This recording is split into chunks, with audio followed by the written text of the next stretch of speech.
Middle East is heating up. Random news segments and so forth and so on. Rebranding. That's what we're talking about here. So let's go. Don't take my word for it. Look that mess up, please.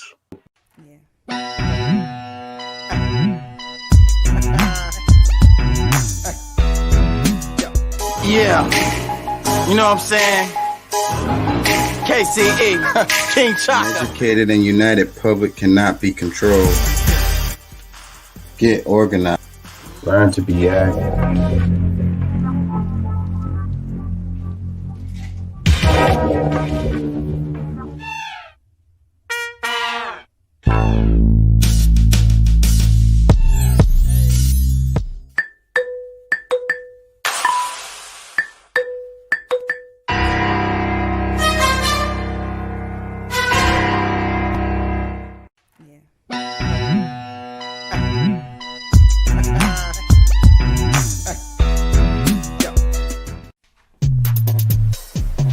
Looks like we got us another hit. Did you tell her to get away from me? She's crazy.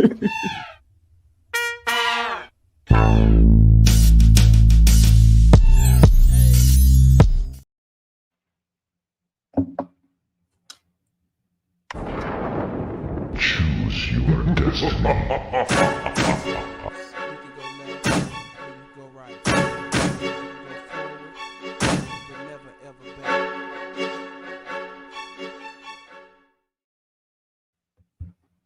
An educated and united public cannot be controlled. Get organized. Learn to be active. Investigate both sides of the argument. Come up with your own conclusions.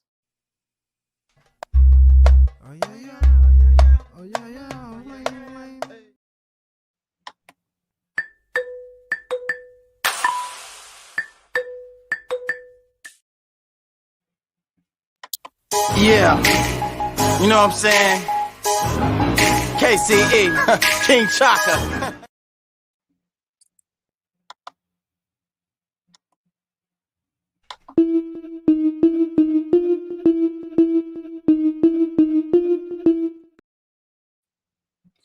Hey, how y'all doing out there? How y'all feel? Remember, an educated public cannot be controlled. Learn to be active. The views and events expressed here are totally whack and not necessarily the views of anyone. ¿Cómo estás? Bien, bien, bien. ¿Podemos ayudarnos más? Si se puede.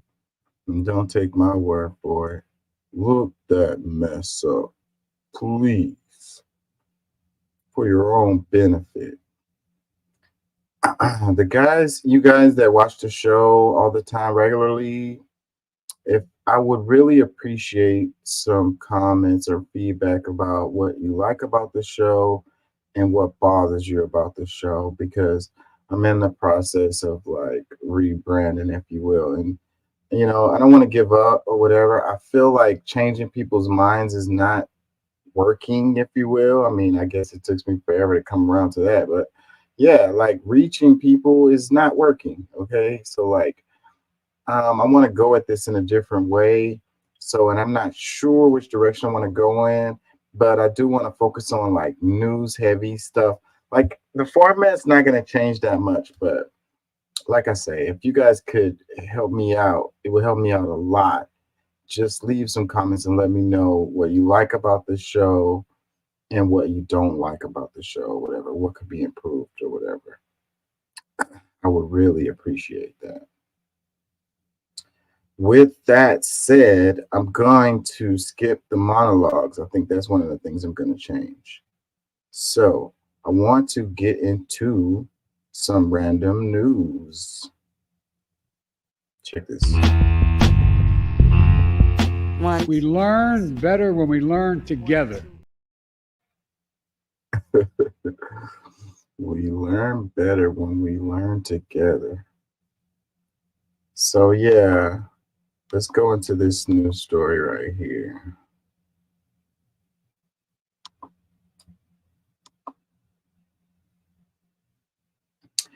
It's just some stories that caught my eye that were like extra over the top or whatever. Anyways, let's do it. It says FBI offers 25K reward in search for mother who allegedly told relatives she sold her presumed dead 6-year-old disabled son to a woman at a Fiesta grocery store, by Colin Cambacher. This is off a news break. She sold. Uh, who was the person buying? What was they planning on doing with it? Is it a made up story? Did it actually happen? Or she's making it up?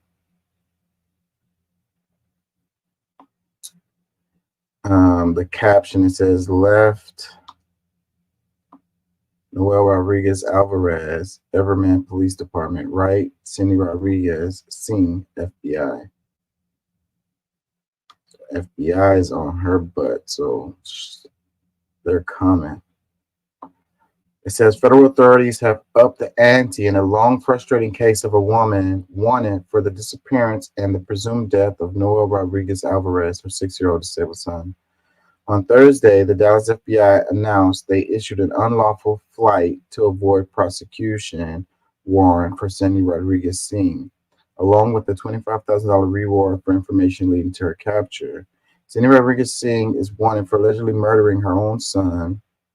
Dallas FBI Special Agent in Charge Chad Yarborough said during a press conference, "I'm confident that the combination of publicity, significant reward offering, and the team of experienced investigators assembled by the FBI Fort Worth Resident Agency Violent Crime Squad, Everman Police Department, Tarrant County District Attorney's Office, and Texas DPS Texas Rangers will lead to her arrest. The community of Everman needs justice for Noel." Says related coverage. Noel was last seen alive October 2022, so it's already been 2 years. It says since November of that year, various witnesses have relayed various versions of stories to law enforcement, allegedly told by the boy's mother, purporting to account for his whereabouts.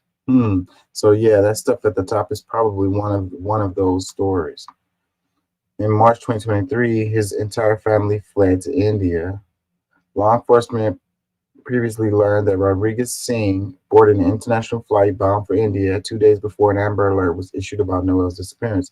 Also on that flight were the defendant's 6 other children and husband, Arshdeep Singh.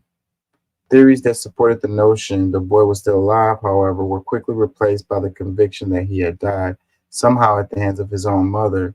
To date, Noel's body has yet to be found. Overall, physical evidence in the case has been relatively sparse. Yeah, so without a body and without physical evidence, how are they going to prosecute her anyways? I wonder. I remember this case before now, thinking about it. It says Everman Police Chief Craig Spencer has doggedly addressed the case since its inception as a criminal matter in late March 2023 from the position in the small town Fort Worth suburb.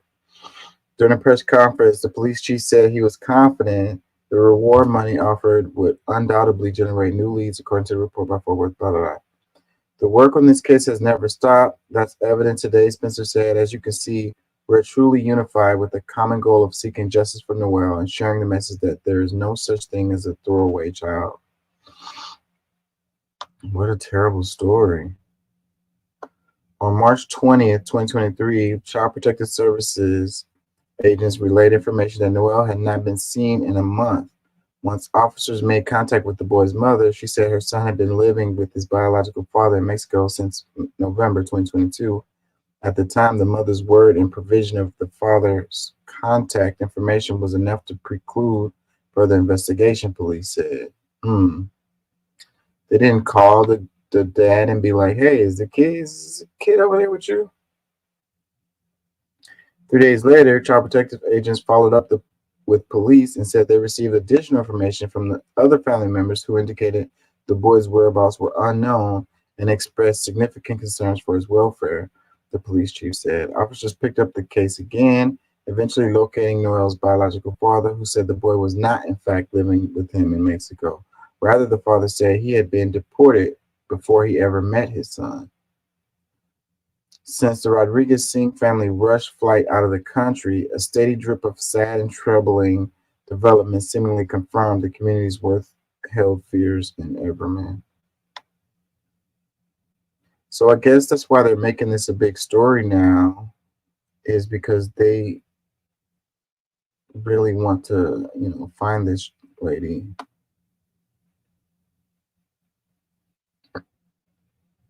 For several months, leads all pointed in one direction: death. A search warrant alleged that Noel's mother told his grandmother she had sold him to another woman at a fiesta market, a chain of Latin American grocery stores prevalent throughout North Texas.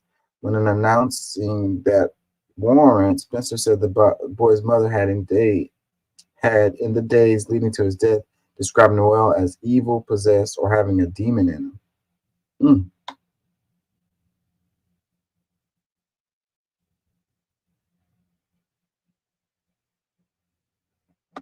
Then investigators alleged Rodriguez Singh worshipped and idolized a cult-like folk saint who personifies death and is popularly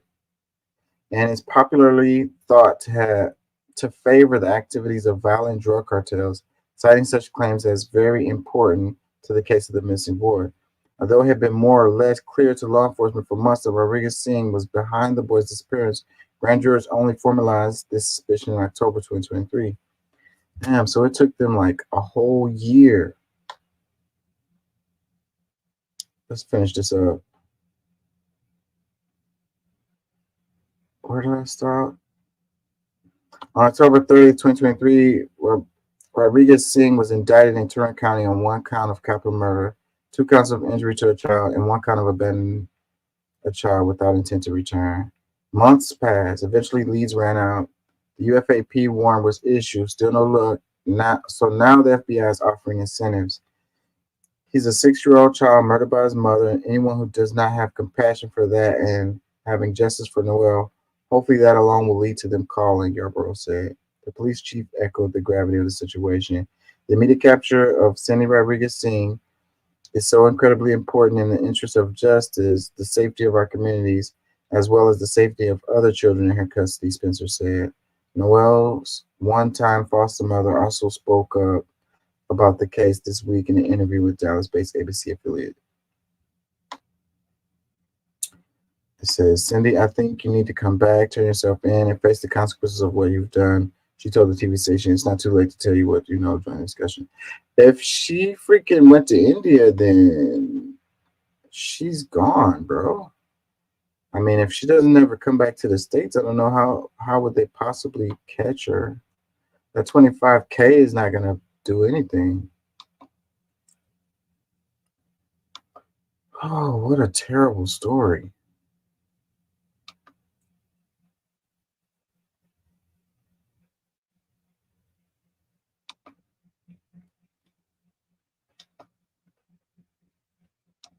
What do y'all think? Why are they making it into a story? Anyways.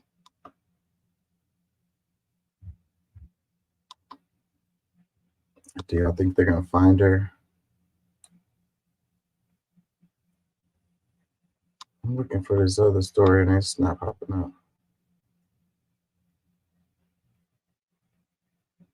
I don't know why. Oh, wait. I pressed the wrong button. That's why. Okay. Let's look at this one.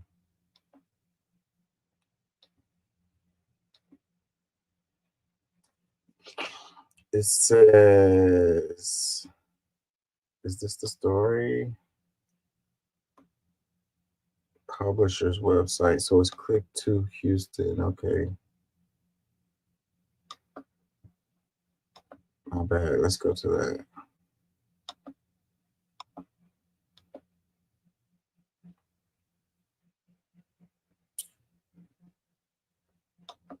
Where did it go?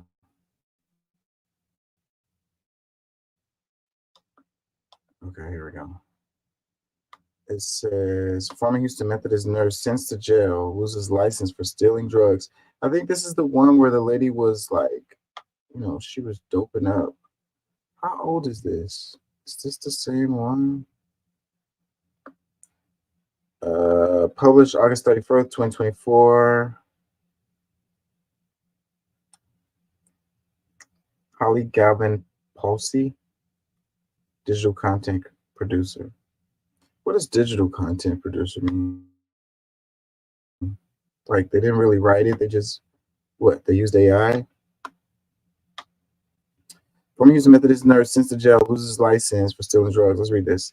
It says a nurse who manipulated a drug dispensing system at Houston Methodist to steal medications for personal use has been sentenced to jail and stripped of her license.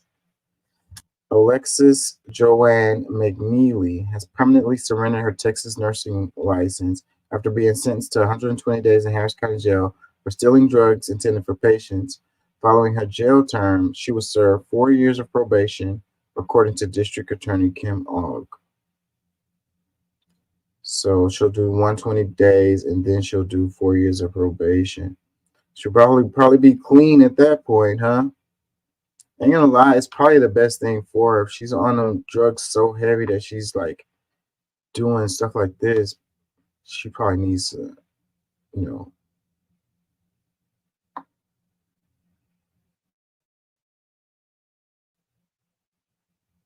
Is this related? No.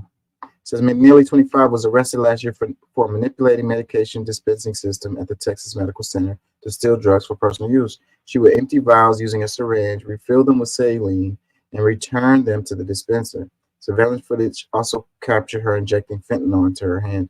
Yeah, I did. We did cover this story in the show when it first happened. Yeah, because I clearly remember this now.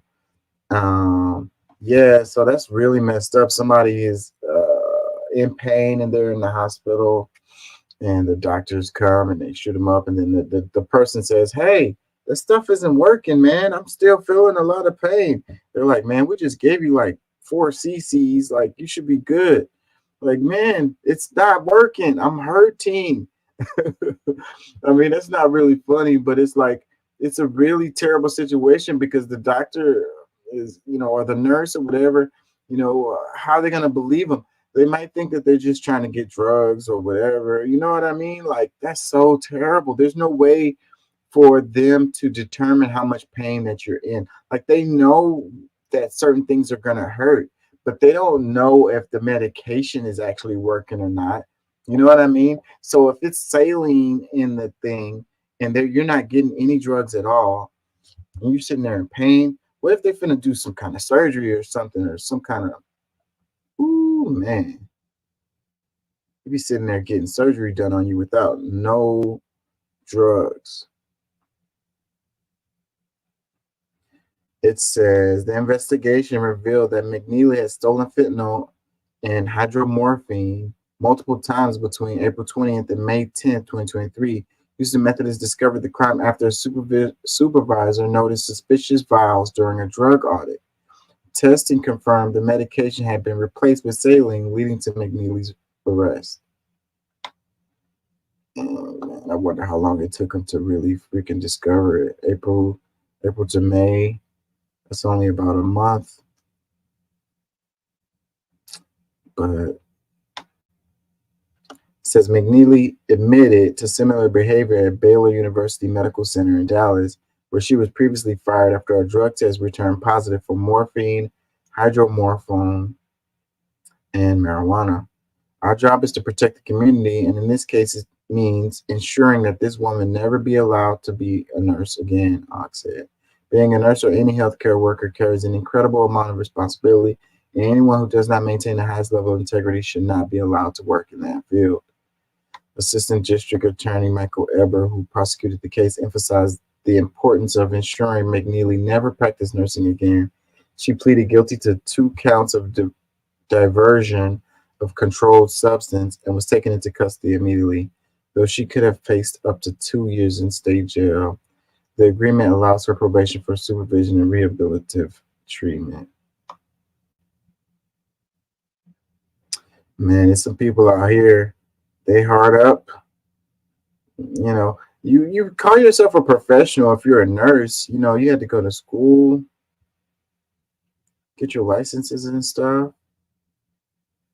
I mean, just goes to show, man, people that have like chemical dependencies, they're not always the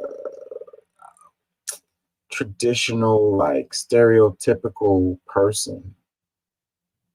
And then it makes you wonder how many others are more slick than her and doing similar stuff in the same position, like other nurses. I wonder.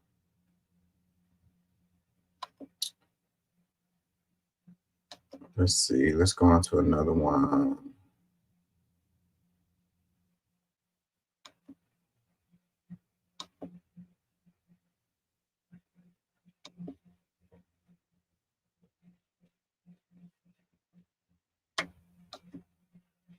I wish I had an assistant,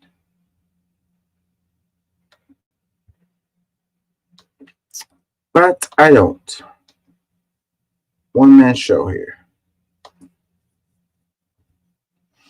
It says professors of medicine says death appears to be reversible. We're just doing random news stories, by the way. Professor of medicine says death appears to be reversible. Can you get this off of my screen, bro? Are y'all not gonna let me read this? Is there a video? It says a near-death experience expert insists that one's heart stopping doesn't have to be the end, with current medical interventions that can help patients achieve death. Well, we know that. We know that. So that's not really a new thing, you know. What do they call it? Defibrillator? Defibrillator. I know I'm not saying that right. Electric shock, bring your heart back to beating. They've been having that for a long time. I thought it was a video. No. It says in an interview with The Telegraph, Associate Professor of Medicine at New York University, Langone Medical Center, Sam Parnia, insists that by and large, the medical industry is still very behind on the concepts of death and dying. According to Parnia, studies from the last 5 years, including some undertaken by his own eponymous lab in NYU, have suggested that our brains remain salvageable for not only hours, but possibly days after death. And that's not really new either. Like, we've heard this plenty of times before, you know, and how, like, the brain doesn't decay, like, you know, really interesting stuff. And when you think about how different cultures treat death, and the different rituals involved and stuff, when you think about that, that gets kind of heavy. So if your brain is still working like days after you die, it's like technically you're not really dead. I mean, you're not brain dead.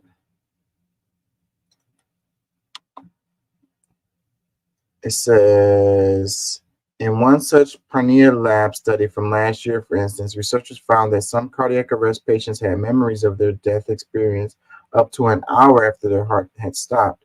And brain activity from those same patients suggests a similar phenomenon. For 40% of those subjects, brain activity also returned to normal or near normal an hour into cardiopulmonary resuscitation. Combined with other studies, including a particularly gruesome one out of Yale that involved decapitated pig brains being revived up to 14 hours after their beheadings, the seemingly death-defying doctor said that the idea that death is a definitive state is simply a social convention that does not conform with the scientific realities. Man, y'all starting to sound like Frankenstein right here.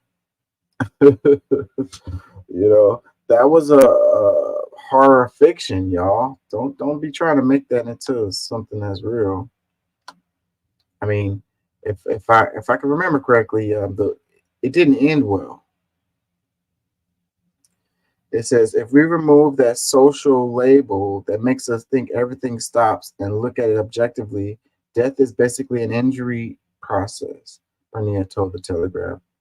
By his reasoning, that process can be reversed not only by using extracorporeal membrane oxygenation machines, which acts as a body's heart and lungs when those functions have failed, but also specific cocktails of drugs that have been demonstrated to aid in the process of resurrection in animal studies. See, now I'm thinking of Lazarus. Lazarus. Why? I'm not saying any names right today. Oh, that's scary. See, now they just scared the crap out of me. I just got spooked out right quick.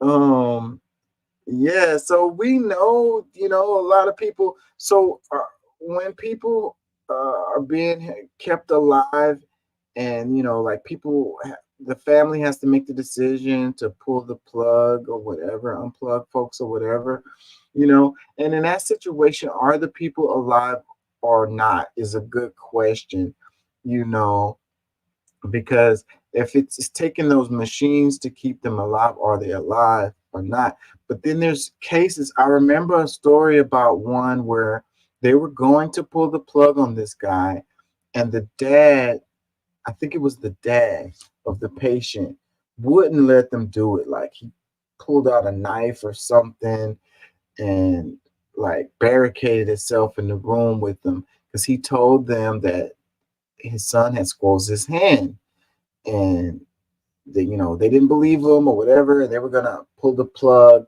and he fought them tooth and nail. Um, and it ended up that his son woke up. The guy went to jail or whatever. After his son woke up, he surrendered to the police. It's a crazy, crazy story.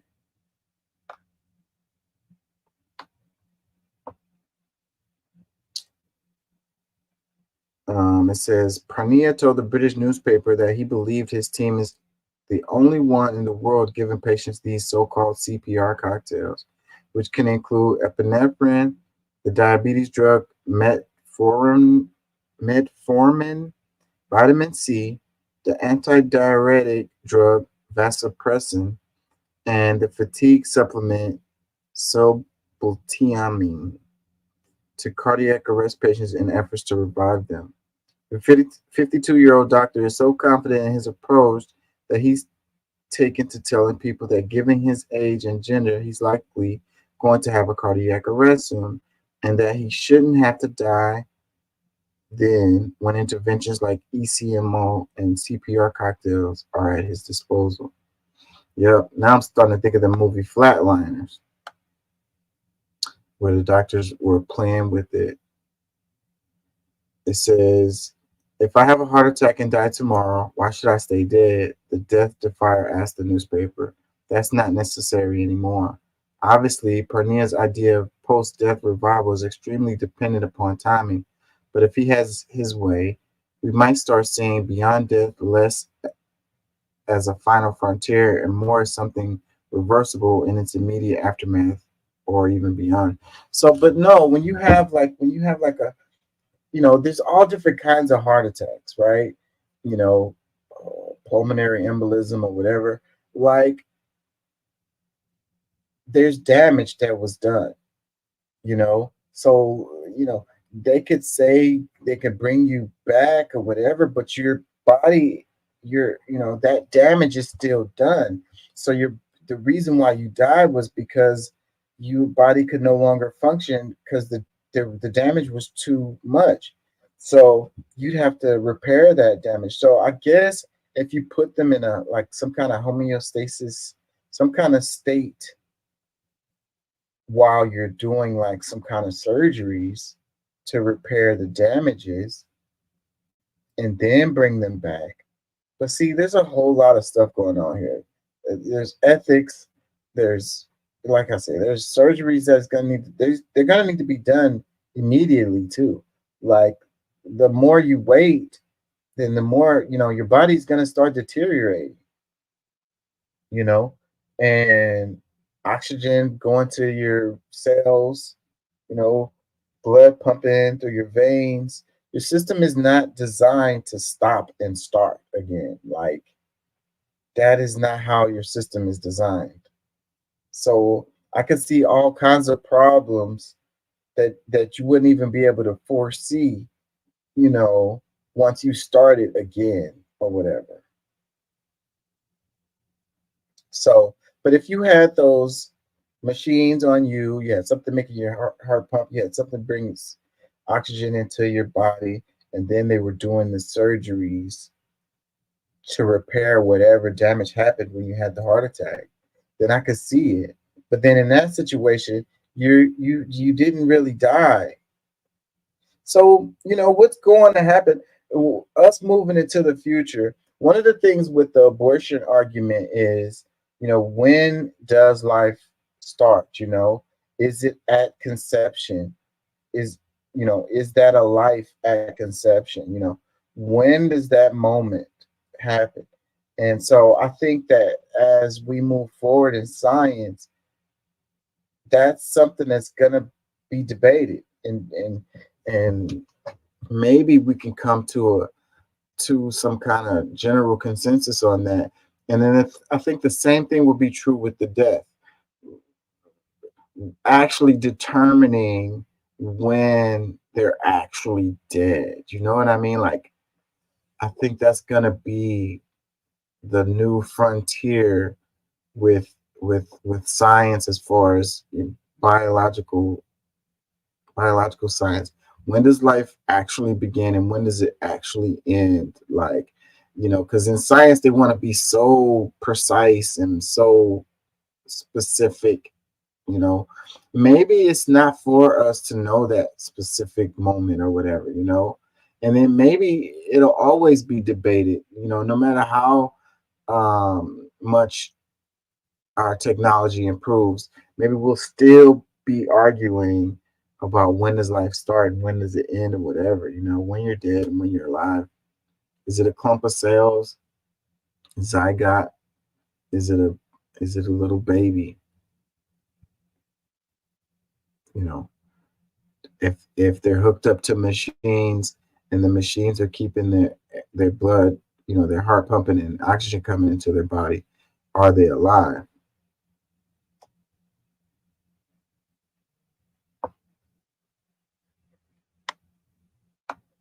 I never sent a link. Oh man, I'm tripping.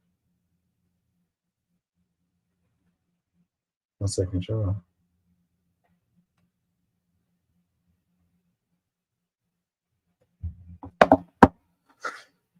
Um, let's move on. This was really interesting right here. Woman puzzled when hospital tells her she's dead. This is a related story. Am I sharing? Let's look at this because this is interesting too. Woman puzzled when hospital tells her she's dead. On the computer, you're dead. In England, a woman was told repeatedly by healthcare providers that she was dead, even though she was obviously very much alive. The BBC reports Susan Johnson of Scarborough was perplexed upon being told by multiple institutions that, per their records, she was deceased and couldn't access her government benefits. Oh, I can see that. Like, stuff be happening. A paperwork mistake. It was a lady who was having problems with that, and it was like impossible for her to fix it. So, the government, the way they move. It says the morbid mix-up began in March 2023 when Johnson, a caretaker for a disabled husband, went to a routine appointment at nearby Bridlington Hospital. I gave them my letter and their first words were, "Oh, you're dead," the 62-year-old woman said. I said, "Pardon?" I was in shock. Johnson continued, per the BBC. Then they put something on the computer so I could have the scan, and then they just said bye, and that's it. They retired. The retired housekeeper said that after that interaction, she was shaking like a leaf, but it only got worse from there. After contacting her general practitioner, Johnson was told that the issue had been fixed, but when she got in touch with the UK's Department for Work and Pensions, an apparently bemused agent informed her that on the computer, you're dead. I said, I'm not. I'm still talking to you, the woman recounted to the British broadcaster. I shut down completely, she added. I didn't talk or anything. I was in my own little bubble. In the aftermath of the maddening mix up, Johnson's benefits were reinstated, but the confusion continued when the BBC began trying to piece together what exactly had happened. Scarborough Medical Group, the women GP, said in a statement that it had received electronic instructions from the support service Primary Care Support England to remove her from their records. But when the Newswire contacted PCSE, it said that it had nothing to do with the erroneous death declaration. As a PCSE spokesperson told the BBC, the service only involvement was an automated email to Scarborough Medical Group that was sent after the issue had been resolved. Meanwhile, neither the Kingdom's National Health Service nor the Department of Work and Pensions have been able to figure out who's responsible either, leaving Johnson in a lurch as she tried to move on with her life and get closure from the ordeal. I need to find out why it happened, how, and by whom, she told the BBC. And that person, whoever has pressed the button, shouldn't be working wherever they are. I would think that here comes enter AI. Enter why it needs to be a person that handles stuff like this because I'm guessing, but it could have been just some kind of AI, some kind of automated system that led to this mistake. What's up, Doc? Hey, Yeah. Did you hear the story before this one? The freaking yeah, defibrillator was the word you were looking for. okay, And then yeah. I said, I put over on YouTube. It's like this crap is how we get a zombie apocalypse. Oh yeah, I'm And seeing them now. then, yeah, when you were talking about the when life starts, there can be some argument that the early stages of a fetus can actually be considered a parasite. I mean, and you know me, I'm not an abortion fan, but I think we should go back to Roe versus Wade, leave it the fuck alone. And I also think that certain circumstances and things like that should be off the table, no questions asked. Bad things Yeah, happening, family on family kind of crap, any kind of risk of health to the mother or quality of life for the child. Those things should be yeah. off the So table. yeah, I think the baby is still a parasite the whole time. I'm not trying to sound negative or be funny, but I mean, in all intents purposes, it is right. I mean, it's a life, it's a baby, but it's a parasite to the mother system. Technically, until it can be removed to an incubator and on its own, it has most of the characteristics. But then again, that's true for uh, all live young. Yeah, yeah. They're taking everything from the mom. They're taking her oxygen. They're taking her food. They're taking her energy. I mean, yeah. I mean, if the mom doesn't replenish or doesn't get certain things, I know women who have lost all their teeth because and gotten brittle bones because the fetus actually sucked the calcium and the iron out of them. Mm. Yeah, man. Making babies got to be scary, scary thing. Hey, I'll tell you what.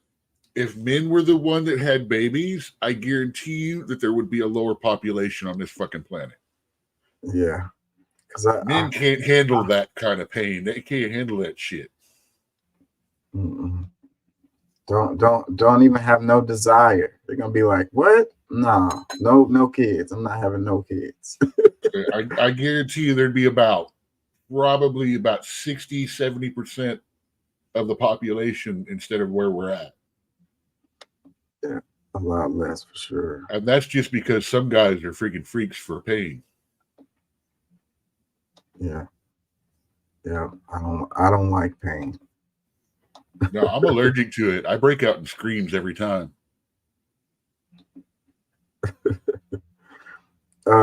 Check this story out. It says woman fatally shot in East Harris County domestic dispute. Suspect still at large. So this is local right here.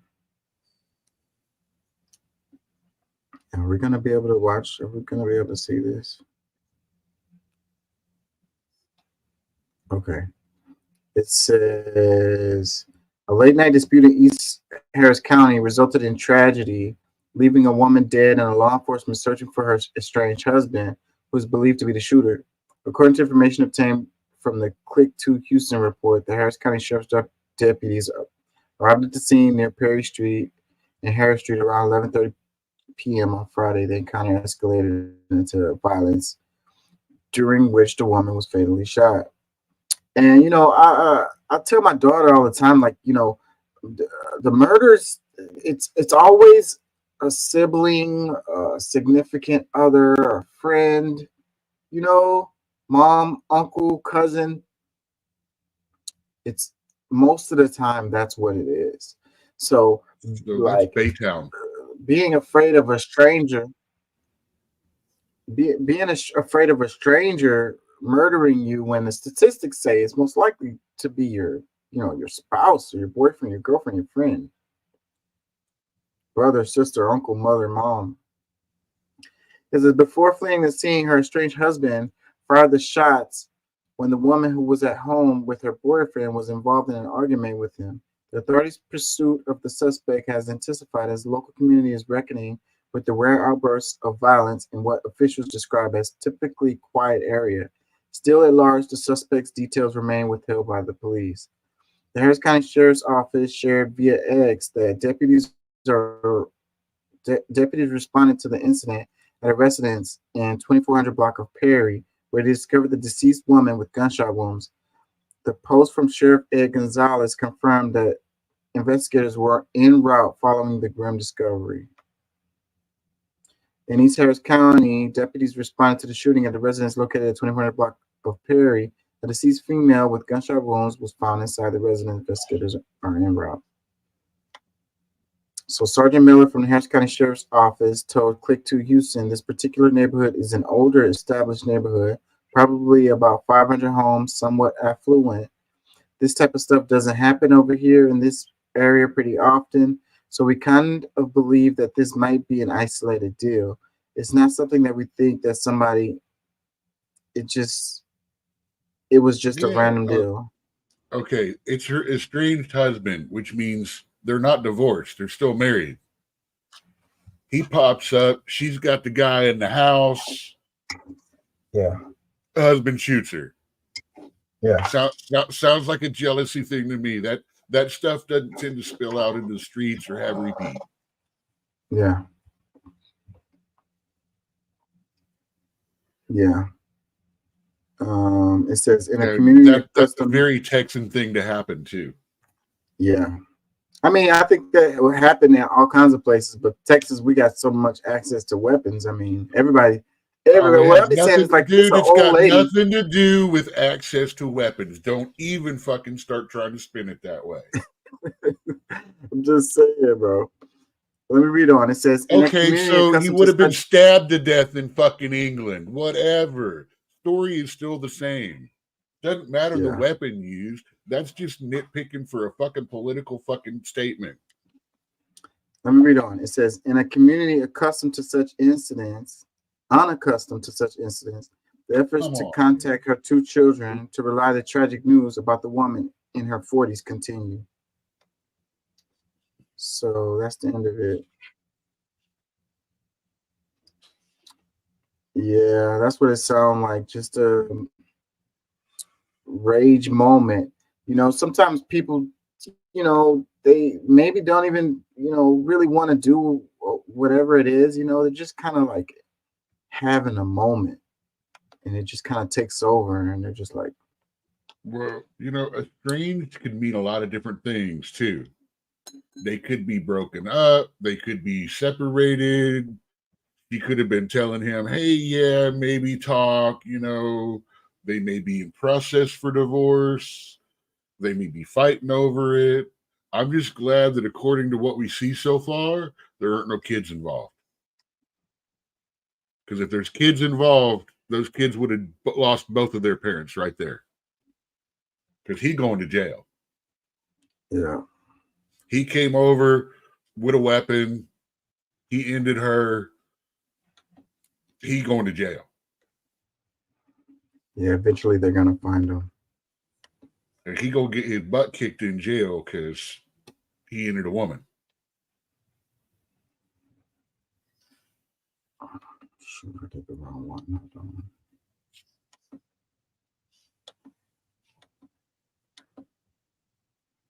I need a better way to do this. Let's look at this one. California passes school food bill banning 6 chemicals linked to behavioral issues in kids.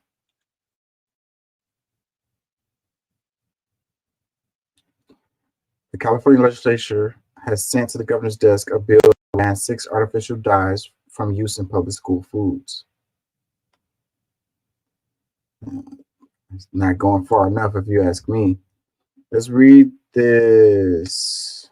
We got an author, Kristen Rogers, CNN.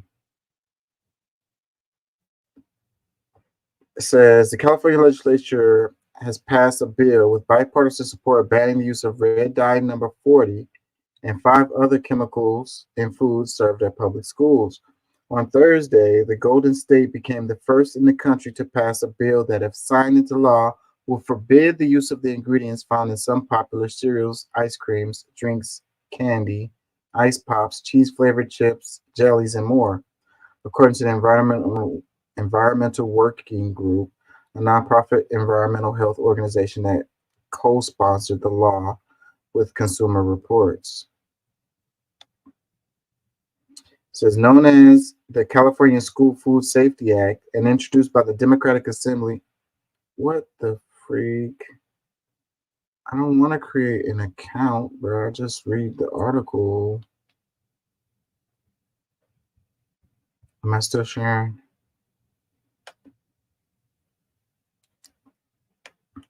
You have to deal with the ads or you deal with the paywall. It's like one or the other.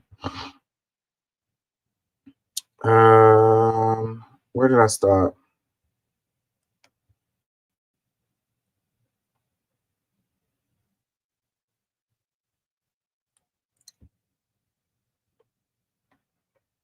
Known as the California Food Safety Act and introduced by Democratic Assembly member Jesse Gable in February, Assembly Bill 2316 prohibits the school district, county superintendent of schools, or charter school with grades kindergarten through 12 from offering foods or beverages containing red dye number 40, yellow dyes numbers 5, 6, blue dyes number 1 and 2, and green dye number 3.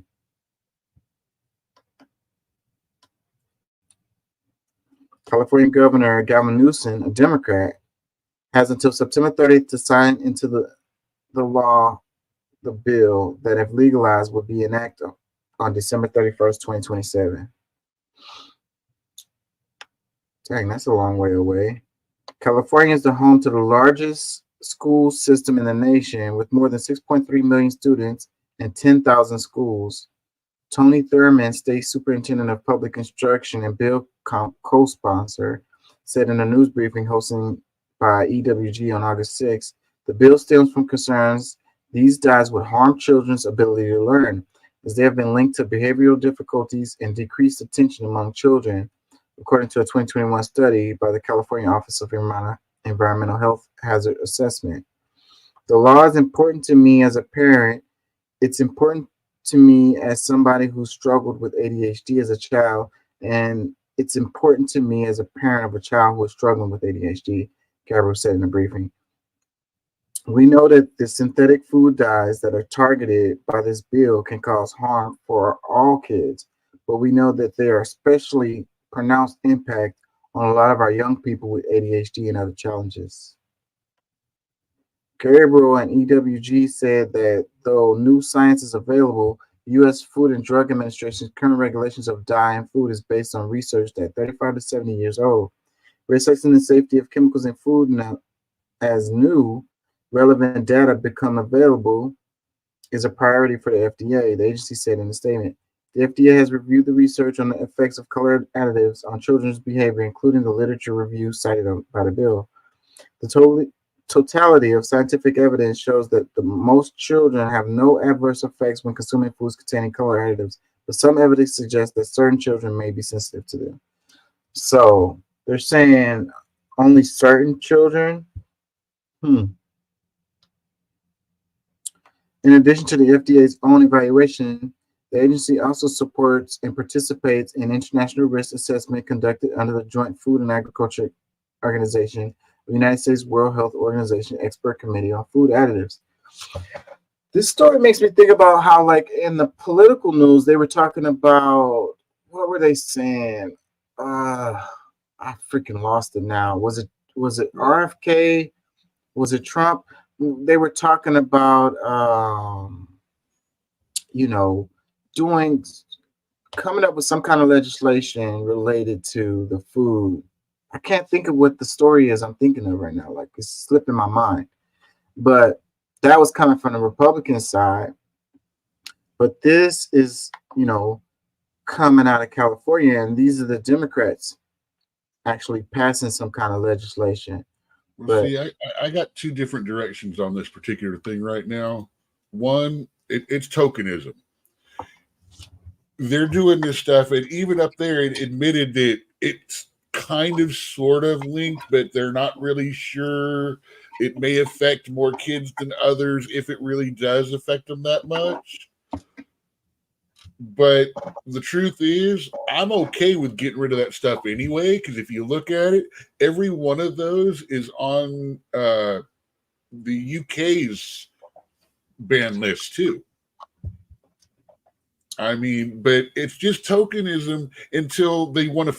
I'm sorry, as long as they have a Coke machine in there and they're giving them the the the sugars and the caffeine and stuff like that, they can't say they're trying to help kids focus and maintain and stuff like that, because that stuff, all it does is give them the inability to focus, and then they get listless and stop paying attention as that sugar crash hits.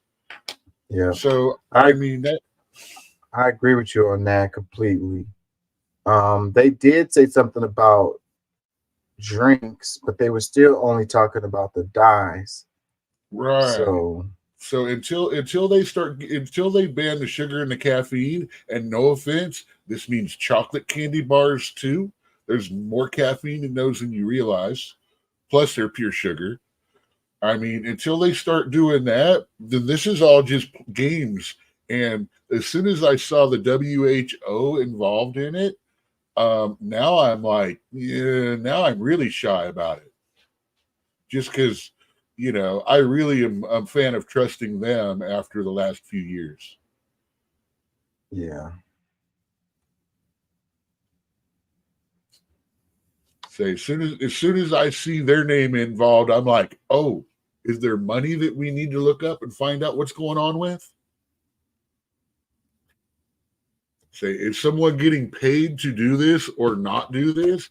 Is one brand company that doesn't put these in it going to take over and be the only distributor of those particular items and things like that in the high schools now? yeah, yeah. So maybe it's some kind of like play like that.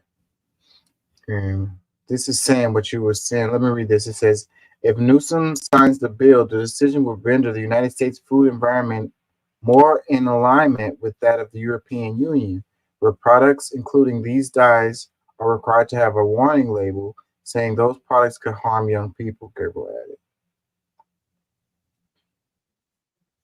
It says the point of this bill is to encourage manufacturers to make minor modifications to their recipes so that they can serve the same food that we all love, that our kids love, but without these dangerous chemicals that harm people, he added. We have incredible confidence that they are able to do that because they make the same products in so many countries around the world, just without the harmful chemicals. So, yeah, so maybe, hopefully, I mean, on the bright side, maybe it could, you know, Don't expect the price to incentivize. stay the same. Yeah. That's Well, why they do hopefully. it. They can make it cheaper. Hmm. I mean, that makes So sense. yeah, I mean that's why they do it. And they're either charge more, have smaller amounts, or just take the smaller profit margin over in Europe because American stuff sells more as a novelty than a, you know, like we do stuff here. It's like, oh, that's American chips. Yeah, I want to try those more. Kind of like when we see, oh, that's those Chinese candies. I want to try some of those. It's like that. More of a novelty. But we're getting them. They're starting to like our ice creams. Hmm. Let me read a little bit more. It says, however, Goebel and other assembly members believe that given the size of California's economy, the law is a major victory for food safety movement, not only here in the state of California, but also nationally, he said, also noting that more than 70 organizations support the bill. After the state banned brominated vegetable oil, used mostly in some sodas, as part of its California Food Safety Act in October 2023, the U.S. Food and Drug Administration revoked the regulations for its use in 9 months later. So their move, you know, motivated, the FDA to make changes. Mountain Dew used to have brominated vegetable oil in it, and it doesn't Mm, anymore. And I found out and followed it because I used to drink a Mountain Dew, and it was not a pleasant experience the day after. mm, I'd get some little out of nowhere that are yeah. like, "Ooh, I need to I need to fart a little bit." It's like, "Oh, I can't trust this. I got to go sit down." And that was one liter of Mountain Dew, and I'd be like that for about 4 hours. To be after about 3 or 4 hours, I'd be like that for about 3 or 4 hours. You know, I Not fun avoid as a a bartender. I avoid a lot of this stuff anyways. Like I don't bring this stuff and I don't bring potato chips in the house. We don't drink sodas, Oh, we some don't eat some candy. potato chips, if you actually read the bag, say may cause anal leakage. Pun intended. I shit you not.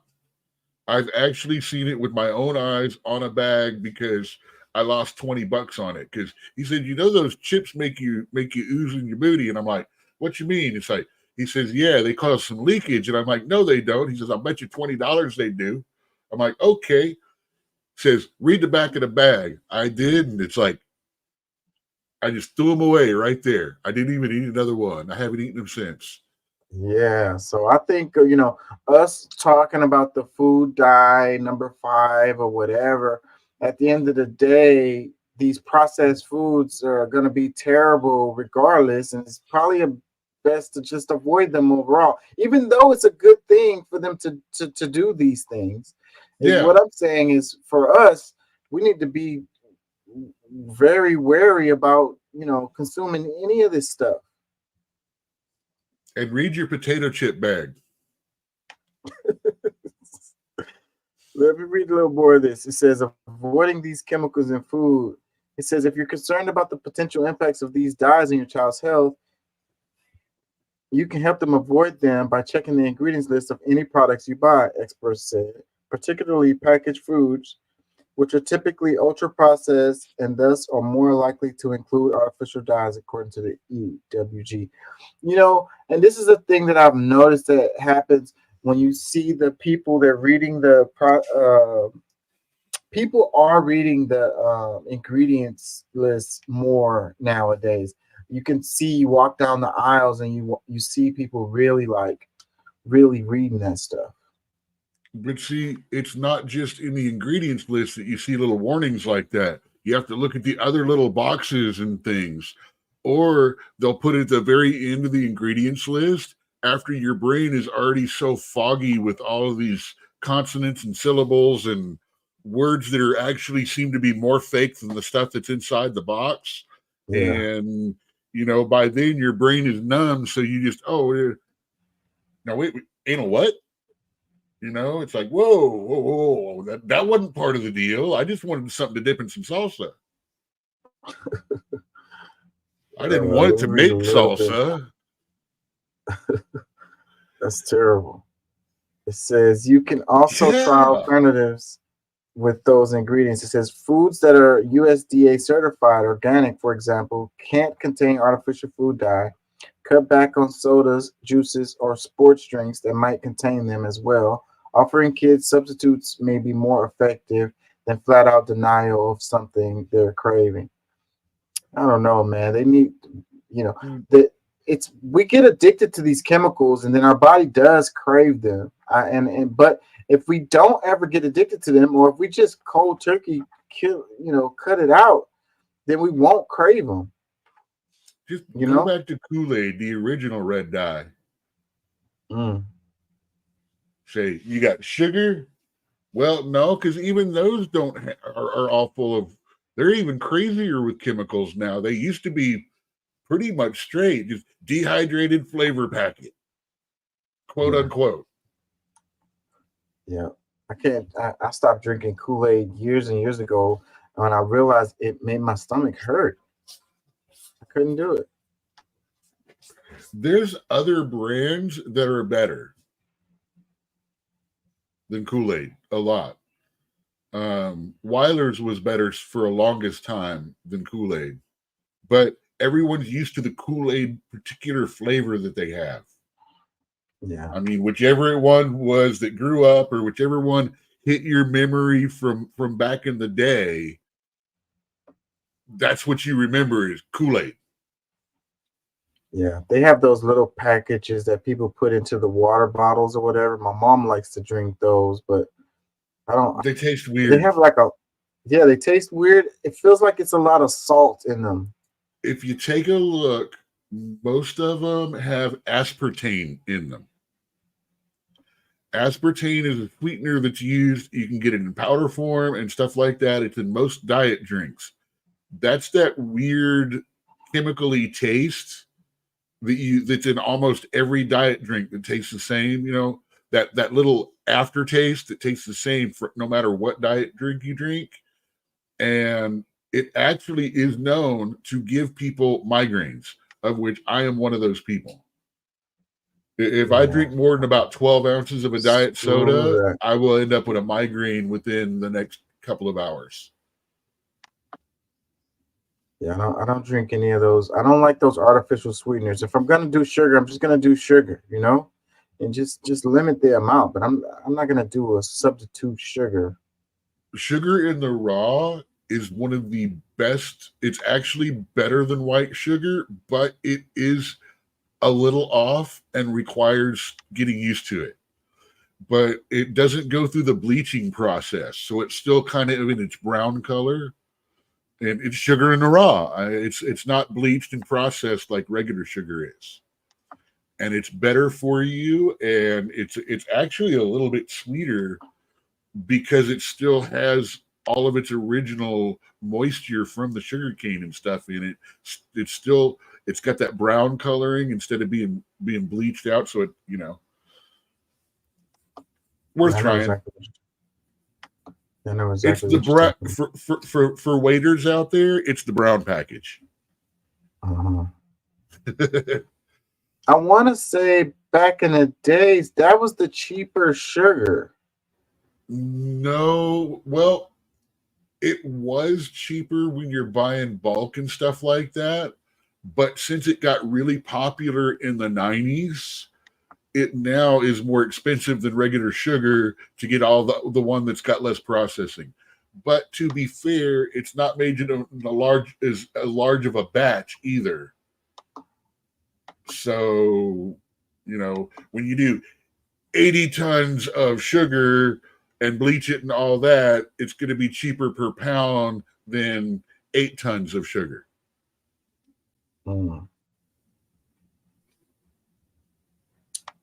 Let's look at this story right here. It says, woman deposits 6,000 into scammer's JP Morgan Chase account.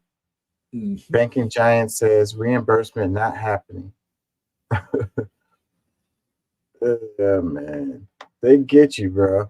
And well, you can't blame the bank because it's like, it's not JP Morgan's situation. It's hers and her bank's. yeah, well, either way, it's like, you could just be like, you're gonna take somebody's word to take some money out of somebody else's account. You know what I mean? Dude, Oh, they scammed me and made me put I'm not money in gonna their account. I'm not gonna knock people that get scammed because they're really getting good at it. Yeah. I'm I talking about from the mean, bank's perspective, them moving money from one account to another off based off the word of someone. You know, they scammed yeah, me, so put the money back into my account or whatever. Like, no, yeah, that shit has to be shut down by law enforcement, and then a court has to order reimbursements. But so it is also not unreasonable that they investigate that bank account if there's sufficient claim of wrongdoing there. They have a certain responsibility to double check it and go, yeah, we need to suspend this account until we know what's going on with it.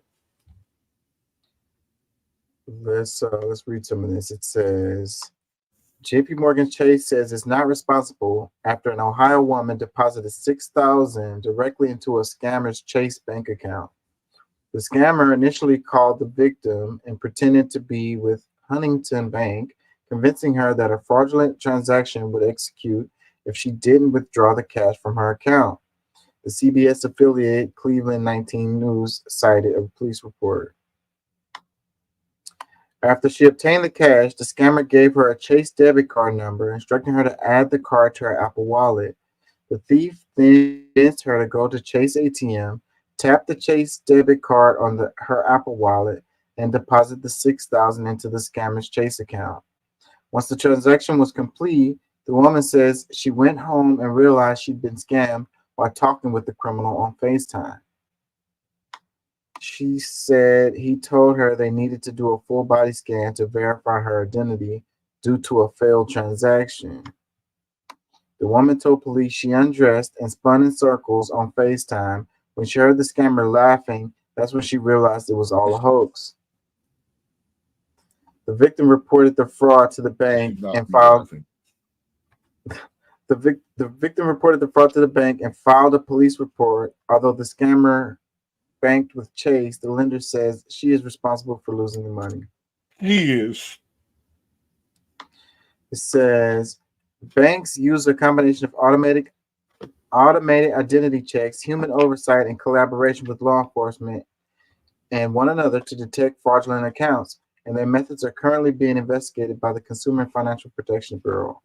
The regulators is reportedly investigating whether JP Morgan Chase, Wells Fargo, Bank of America, and other large unnamed banks are doing enough to vet their customers and terminate scam accounts as part of a broader inquiry on Zelle scams. Yeah, man. As technology improves, I mean, the scammers are just going to get better and better at it. But you can't be silly like I'm come sorry on. that's one of those. Maybe that's God's way of saying you didn't need that money anyway. Because yeah, I'm sorry. It's horrible that this woman got stolen from. It is, and I hope that things work out and stuff like that. But damn, Yeah, man. I went to public schools, and damn. There's no way, bro. Like whenever stuff is too complicated and convoluted or something is going on. You know what I mean? They need you to go down to the thing and do the thing and then do this thing. Like, no, bro. Yo, what are y'all doing on y'all end? One of the scams that almost got me was the one with the gift card. It was like the dude wanted me to buy a gift card. I think it was saying that you won some money or something, but you needed to go to the store and buy a gift card. And then I was like, okay, nah, this is not real. This is definitely a scam. Just grab the grab We the had gift one the card. other day. My girl's wallet had gotten lifted while we were, or basically the wallet got stolen. And the guy calls her up and says this was found with the identity salespeople and stuff like that. And if you don't pay a fine, we're going to send people to your house or job to arrest you. And so she was worried about it and stuff like that. We started circling around. And finally, I'm like, okay, well, let's find names and stuff like that. Finally, I found out. I managed to find the guy's address and stuff like that. We just forwarded it to the FBI because he was claiming to be an FBI officer. So we forwarded everything we had to the FBI, going, well, he pretended to be an FBI officer to us. So technically, he's a felon. Here's his address. We had his phone numbers and everything. But that's a pretty good one. They get you to think you're involved in a crime or like that. And if you pay your fine, they'll make it stop. Yeah. Well, And you they were know, telling her she was going to be arrested for human trafficking and for selling her identity and all kinds of crap like that. And it's like, all they did was snag her damn purse out of a fucking handbasket at a store. mm, and they're trying to figure out a way to make some money off of that. Let's do this one. It says Justice Department watchdog finds failures in FBI handling of child sex abuse cases by Alana Durkin 2 days ago. Washington AP. The FBI has failed to report some child sexual abuse allegations to local law enforcement or social service agencies, even after changes prompted by its handling of the case against former USA Gymnastics team doctor Larry Nasser, according to a Justice Department watchdog report released Thursday. I know I recognize this dude's face.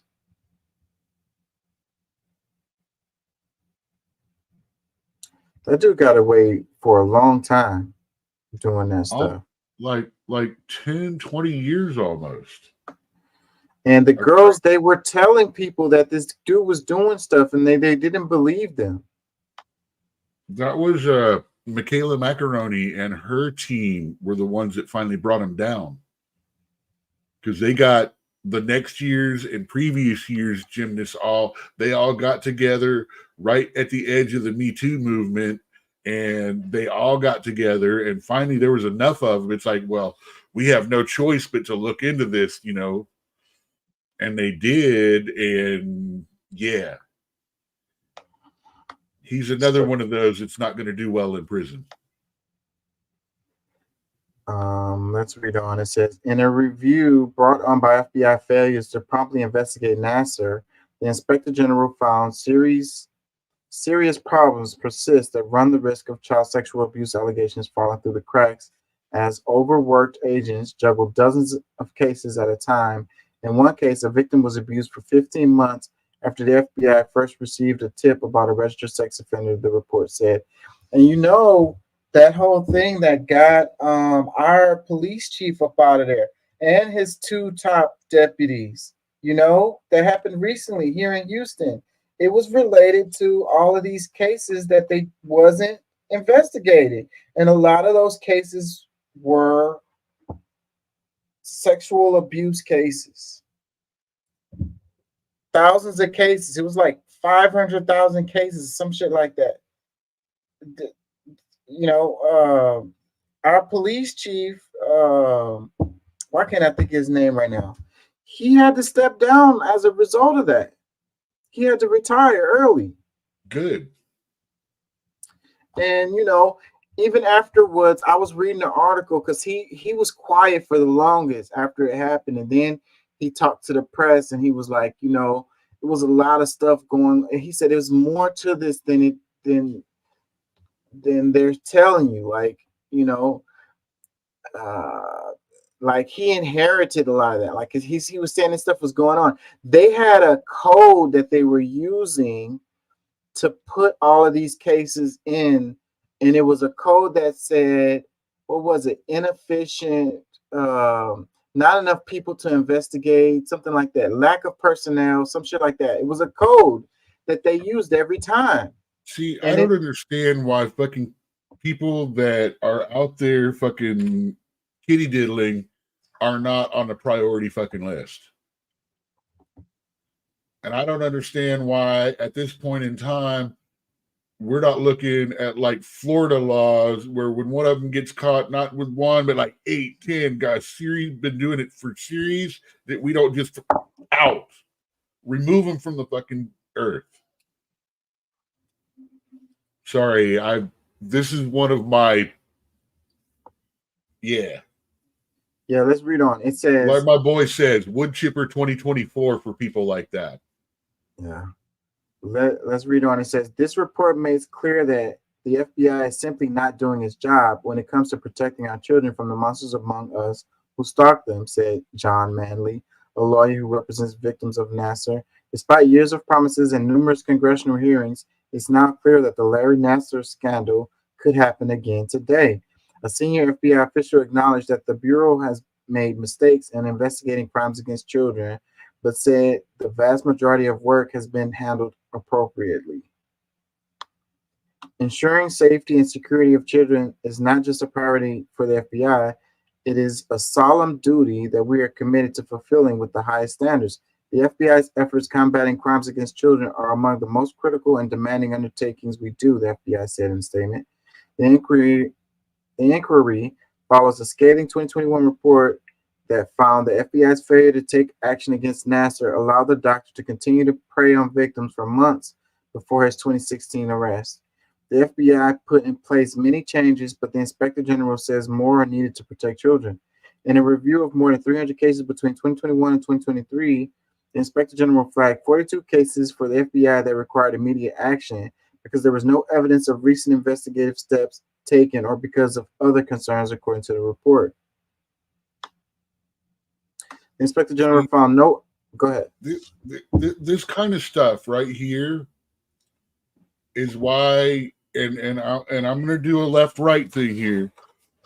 This is why the left can sit there and keep saying, "Oh, this kind of stuff isn't really happening. It's not really happening," and why the right's been going, "Yes, it is. We see it on the local level. We see it on the small level, and it's not being brought up above that."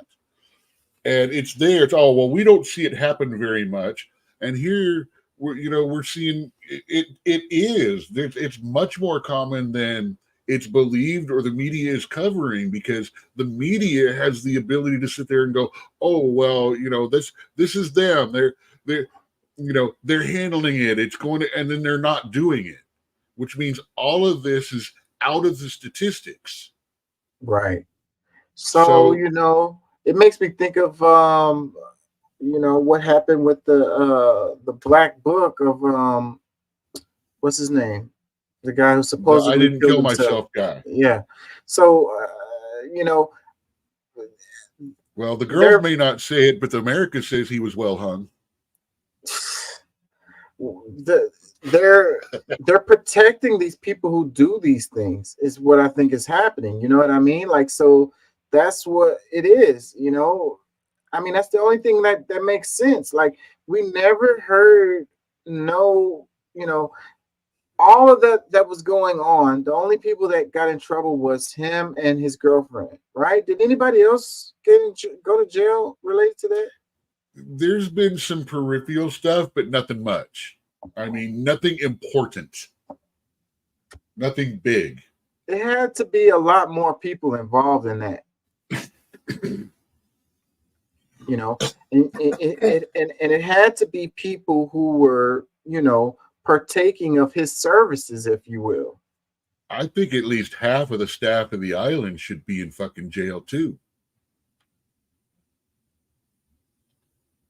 Because you can't tell me the people that took care of that house and cleaned it and did the garden and the yards and cooked the food and all that didn't have some freaking clue as to what was going on.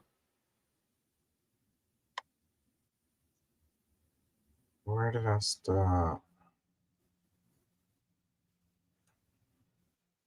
It says the FBI accepted all the findings and recommendations of the report. Did I read that? Among the changes the FBI is committed to is the development of a training program for investigators and supervisors focused not only on investigative techniques but also on Bureau's own policies and procedures. Most of the incidents that the Inspector General flagged to the Bureau reflected the failure to properly document completed investigative steps or involved investigators where no additional action was necessary. Michael Norwell, FBI Executive Assistant Director, wrote in a letter included to the report. So, failure to properly document completed investigative steps or involved investigations where no additional action was necessary. So it's like, it's to me that like this is a procedure. This is a policy to not thoroughly investigate this stuff, to not thoroughly document it.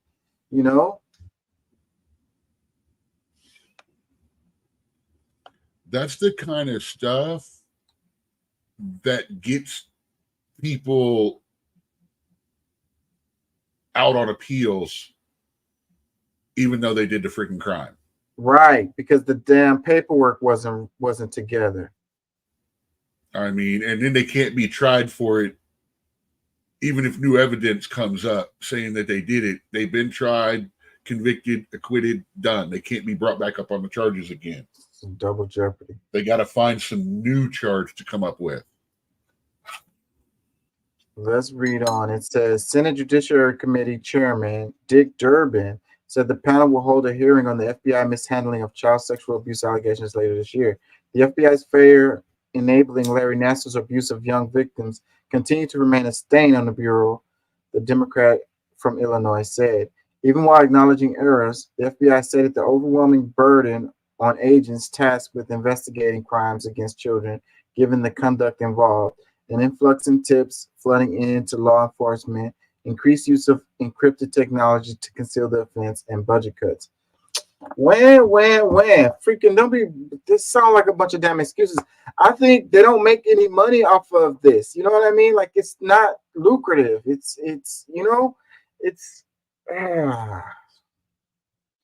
like, protecting property, there's money involved. In this, there's not. Here's my real question. What officer that knows that this kind of shit's going on and knows that he is too busy to handle it on his plate doesn't call the local law enforcement in the area, at least give them a call and email the fucking file over? They're notorious for not wanting to share, And as I say, fuck this jurisdiction bullshit. Jurisdiction should not matter when the immediate safety of children are involved, especially with predators.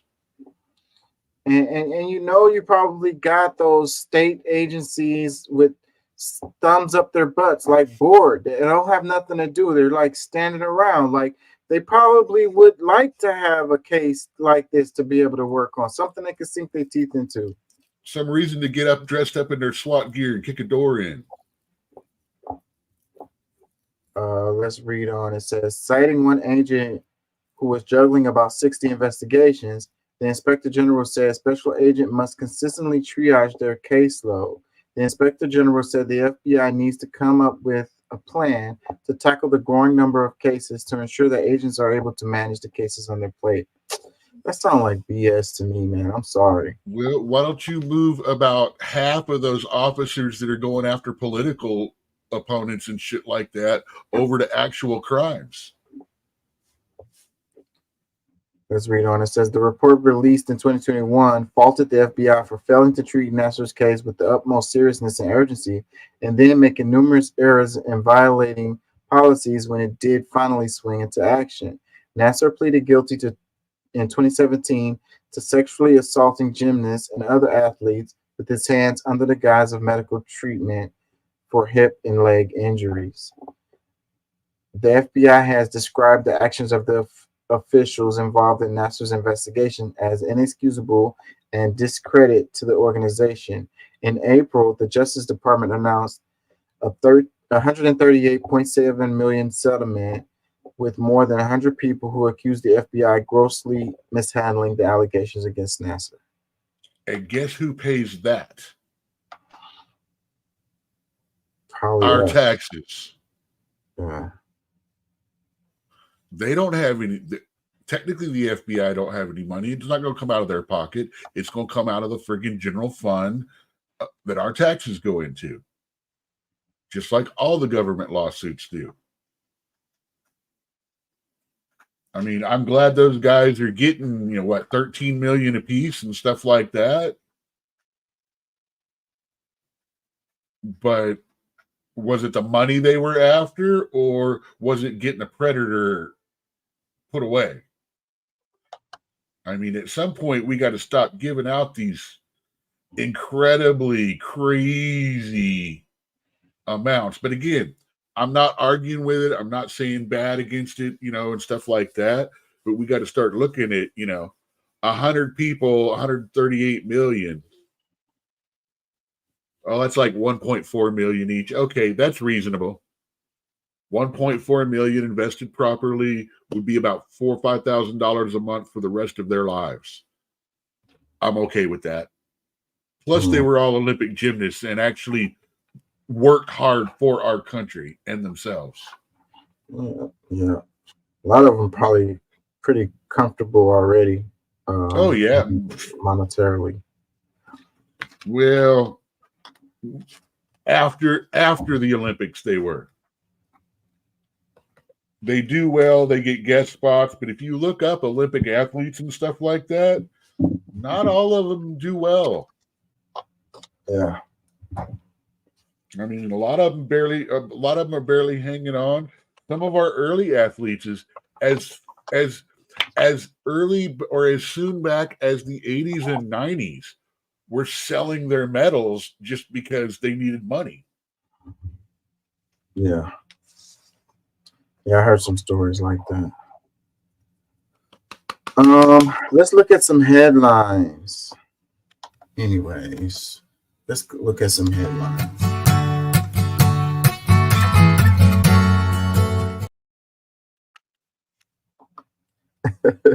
I'm trying to do these transitions. I'm gonna make some more of those. Change the look of the show. That's why the name of it is rebranding. I'm trying to update, change things. Headlines. Let's take a look at this. AP. Top headline says family confirms death of Israel American hostage Hirsch Goldberg, Poland. Family of Israeli American hostage Hirsch Goldberg, Poland says he has been killed in the Gaza Strip. I want to say that was the guy who was making the TikTok videos.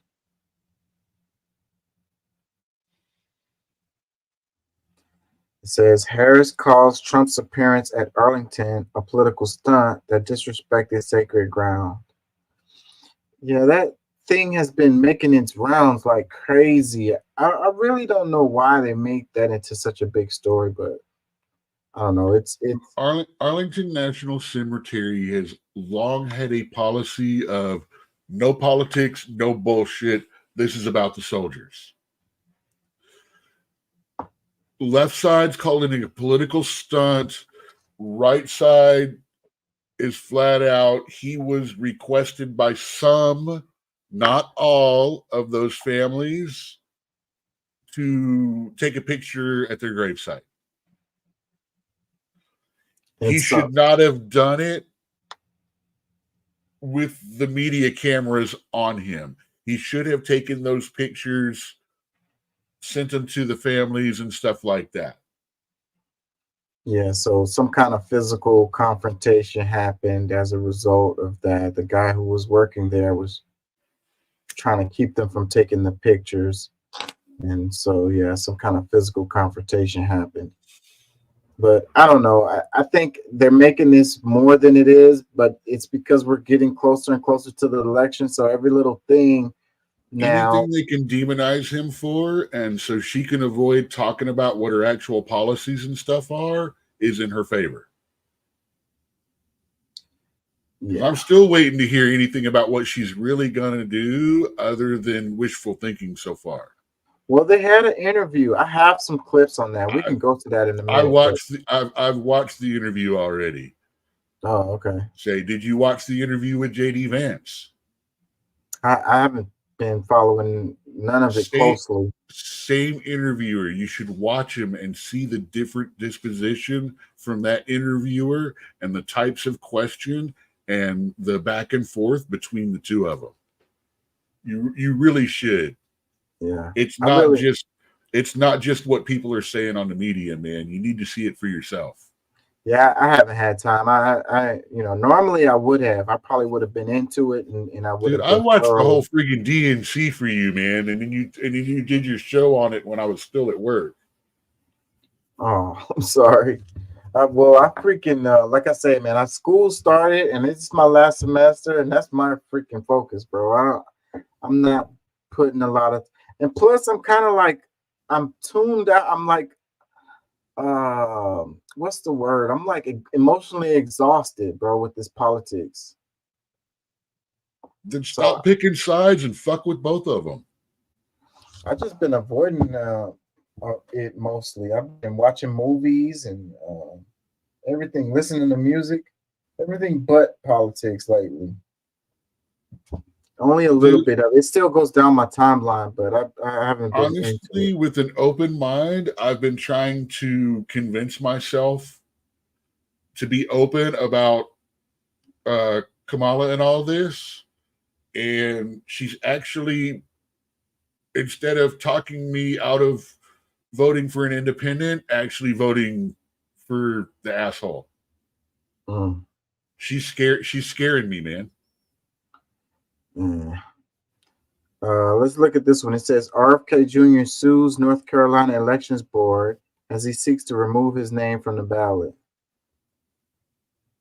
So he's like, I dropped out, so I want y'all to take my name off. And I guess It they're like, it it's too should close. be. He's Too close. he's officially dropped from the ballot. If it doesn't cost them any money or any changes, there's no reason for him to be on there. It probably does cost them money. It's really close to the election. A lot of the stuff is already like printed and put together or whatever the hell. It shouldn't. But if he was asking to get it removed before the DNC, because he's already said I'm not going to be president months ago. And technically, until the candidate is finalized with the announcement from the DNC, they shouldn't have any ballots printed. But he didn't officially announce his dropping Yeah, he out. It was did. about a week. It's only been He about a dropped week. out. He dropped out right after he dropped out completely right after the Libertarian Party made Trump their candidate when Trump wasn't even on their ballot, when they snuffed him entirely. He's like, that's Yeah. it. I'm out this time. And that was still a week or two before the DNC, which, like I said, as much as was said, the official candidate does not get picked until the DNC. So they really shouldn't have had ballots put up anyway. Let's look at this headline. It says 49ers wide receiver Rick Purcell shot in attempted robbery in San Francisco. Condition serious but stable.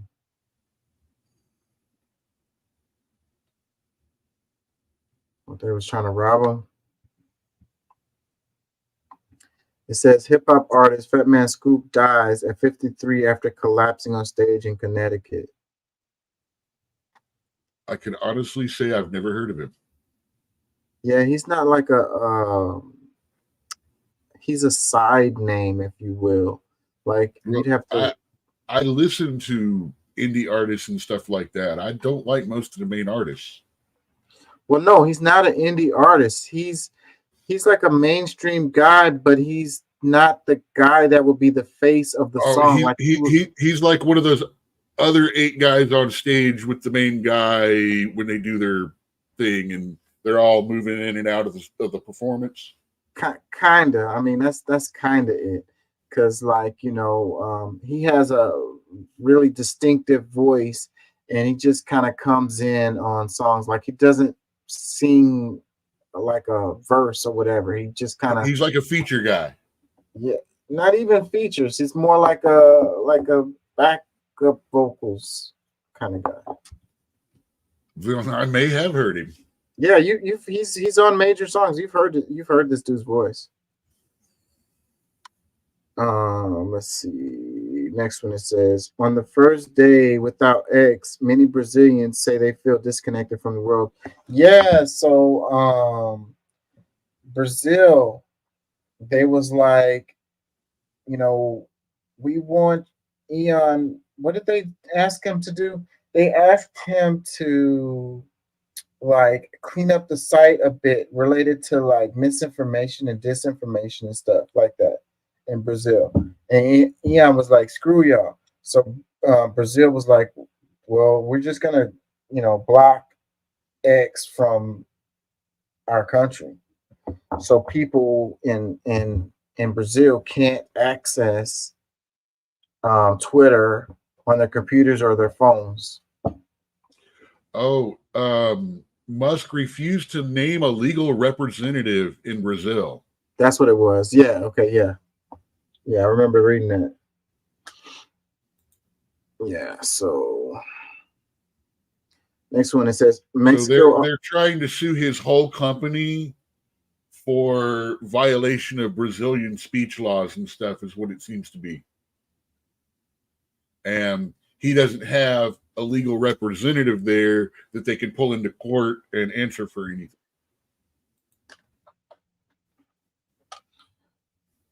Let's read this one. It says Mexico offers escorted rides north from southern Mexico for migrants with U.S. asylum appointments. You've heard about the Telegram guy, right? Yeah. I kind of wanted to cover that. I would have covered that when it happened. I did a bunch of clips on it, and I was prepared to do the show, but I didn't feel like doing the show, so I just didn't do it.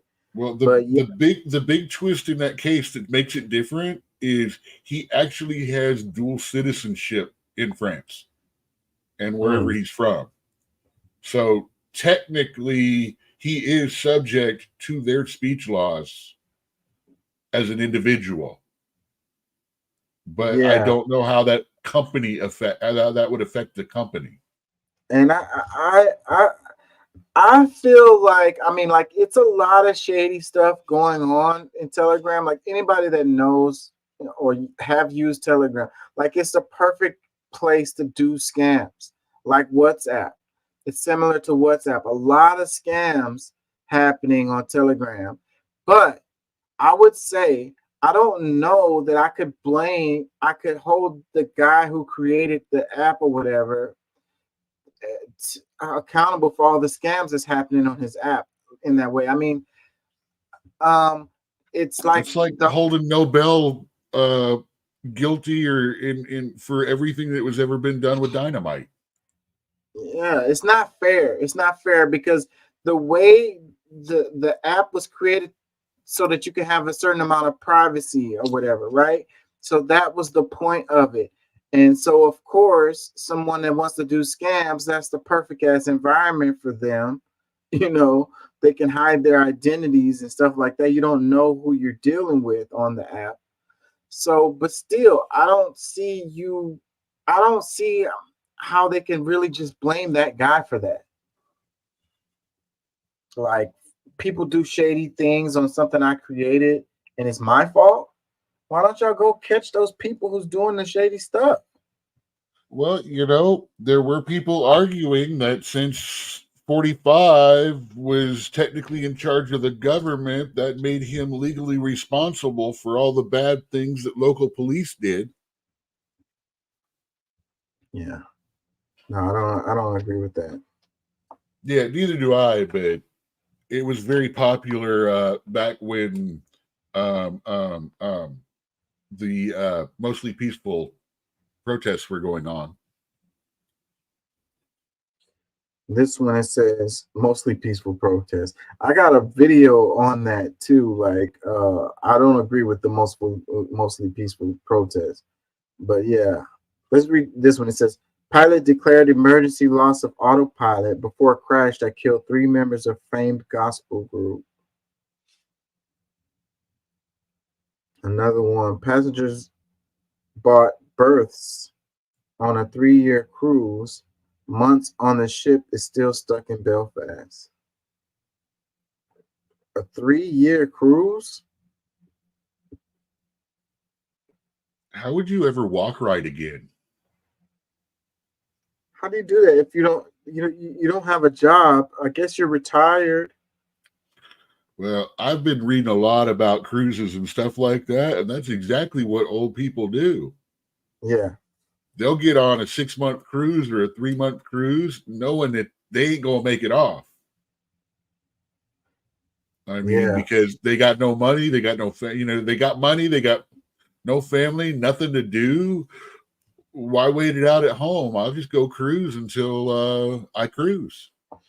Yeah, and you have people that are doing it for their retirement, and they're saying it's cheaper because they just go from one cruise to another to another to another, and it's Yeah, just you can cheaper. pay 900 for your a grand for a 2, 3, 4 week cruise, or you can pay $4,000 for a retirement home a month. Yeah, And you get taken care of better. yeah, and it's more fun. It's really crazy though to start thinking about it, and that might actually be something to look into for a show, is the rising cost of elderly care. Mhm. That some people actually cruise rather than go into an elderly care facility because it is cheaper. And it's really sad. I got a coworker right now who his brother, they had to It's sell sad his or house. beautiful depending upon the point of view you want to take on it.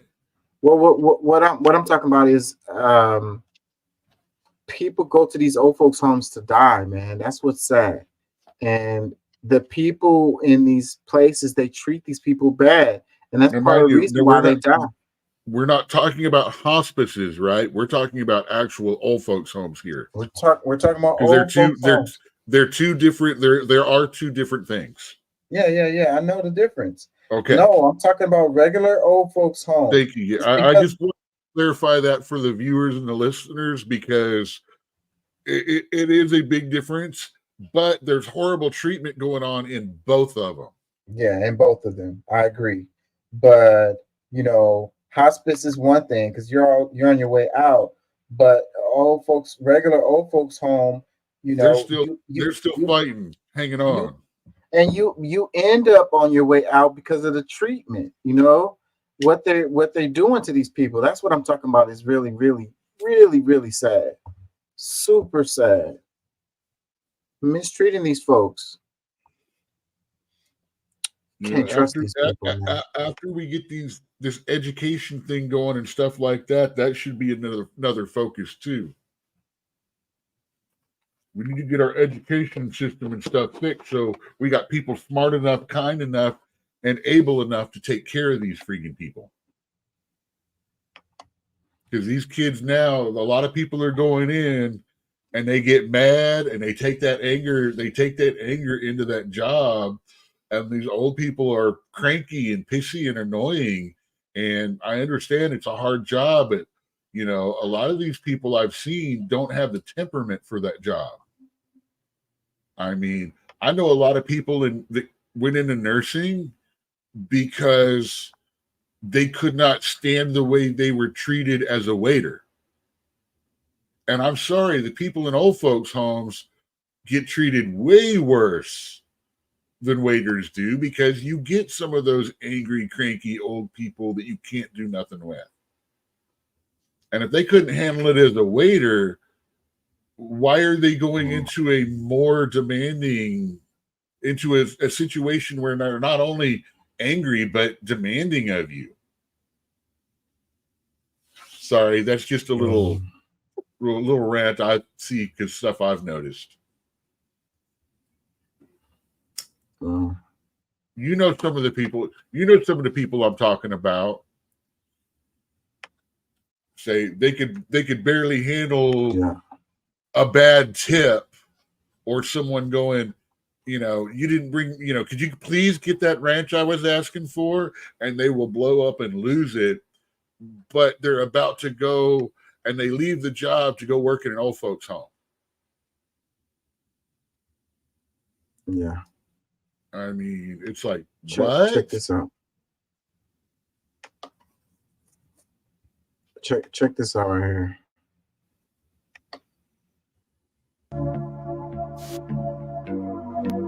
I thought it was gonna have the words. It says heartbreaking moment. A doctor breaks down and she's fined for giving a 10-year-old sexual assault victim an abortion. It doesn't have the words. I say, Uh, what's her GoFundMe page? so it says Dr. Caitlin Bernard was fined $3,000 for speaking out after she performed an abortion on a 10-year-old. The young girl who was sexually assaulted traveled to Indiana after Ohio passed a strict abortion law. Yeah, see, this is one So where I'm saying, first, she's 10. Second, hard R. Both of those are reasons that should be taken off of the friggin' table with all these laws coming out. That's the only yeah, place where I feel like the government should be stepping in on the state laws. I agree with this all being state choice. But like I said, minors, hard R, family interactions, that nasty uncle, the brother, no question. No quality of life for the child due to deformities or other things like that. Risk of physical health to the mother. Those should all be no freaking questions about whether or not that can be done. And between a doctor and a psychologist, they can do an educated yes or no on the, health and all that stuff of, the mother and the child.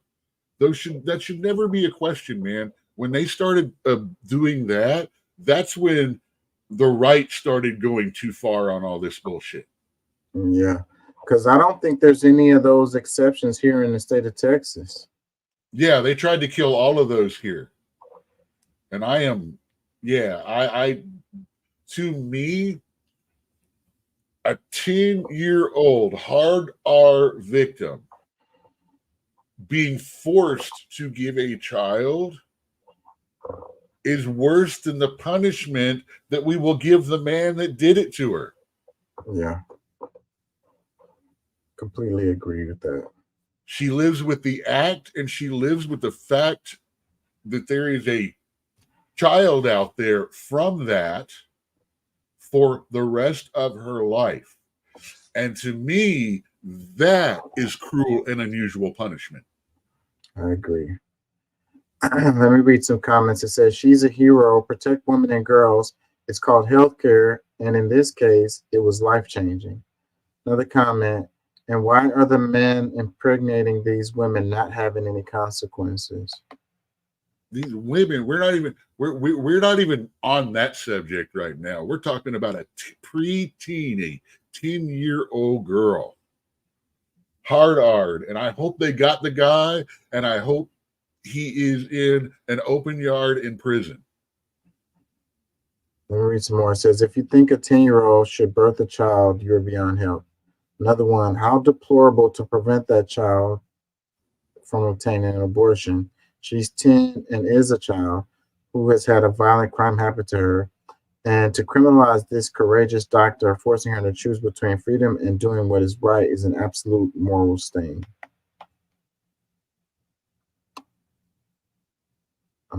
Comment, it says, protect our women and the right to choose. Another one, anyone who supports Republicans hates women.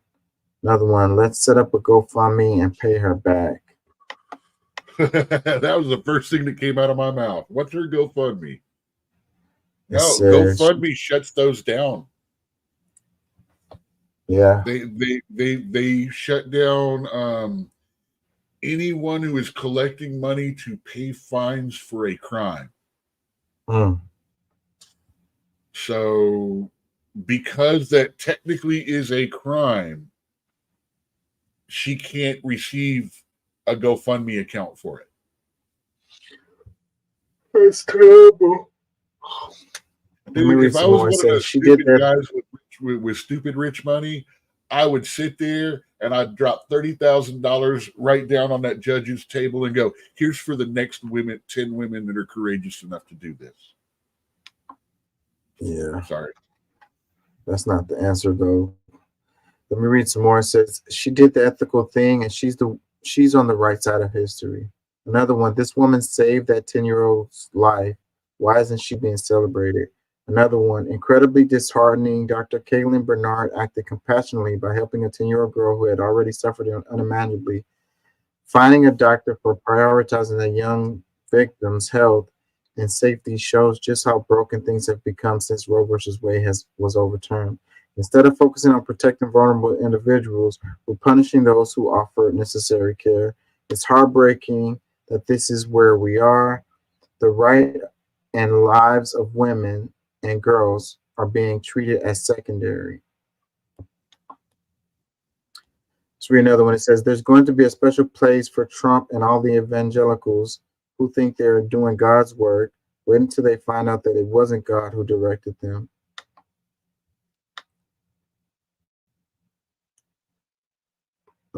Couple more, I'm gonna move on. It says the prosecutors should be imprisoned as accessories to the that doctor is a hero. Another one, I'm with her. No one will force us to carry the product of violence and abuse.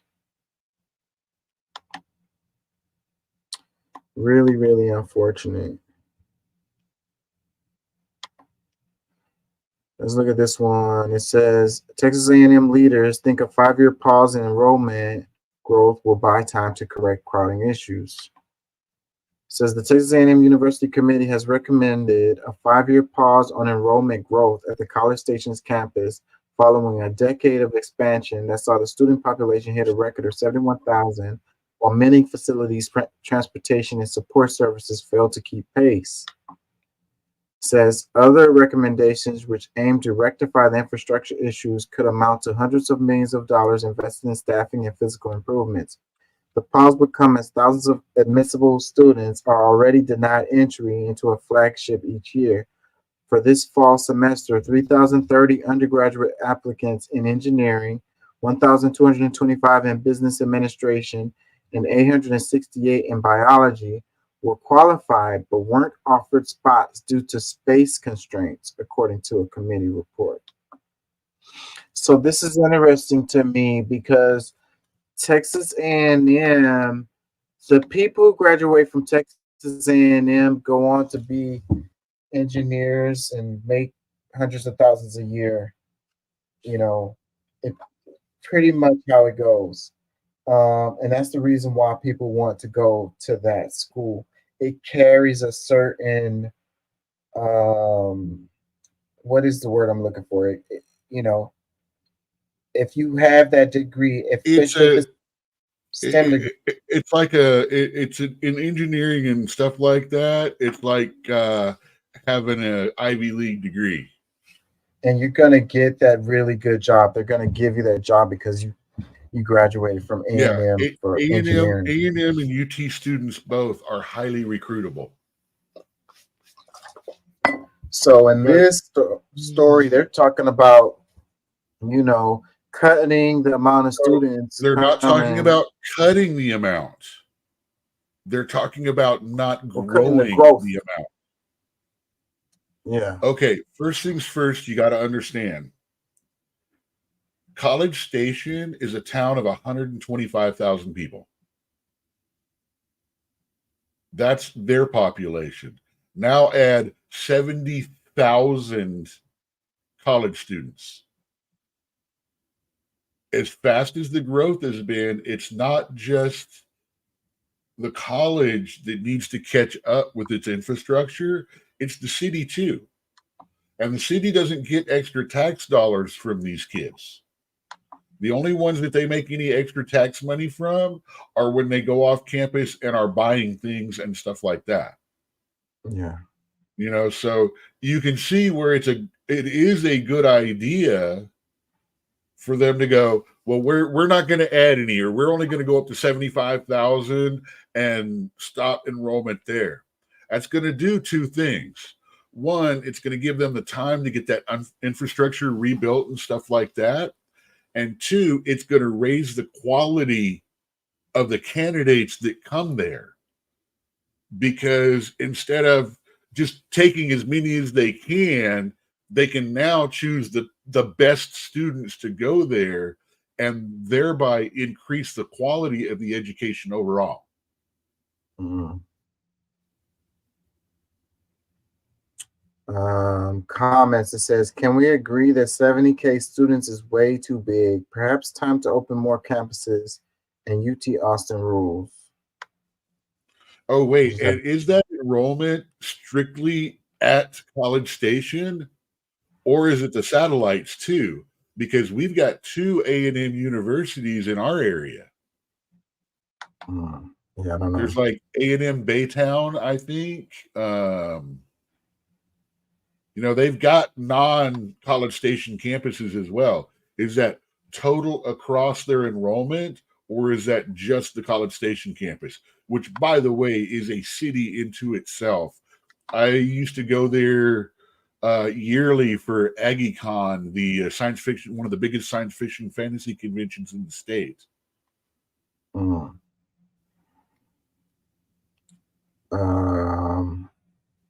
Let's read some more. It says, where all the Johnny football money go?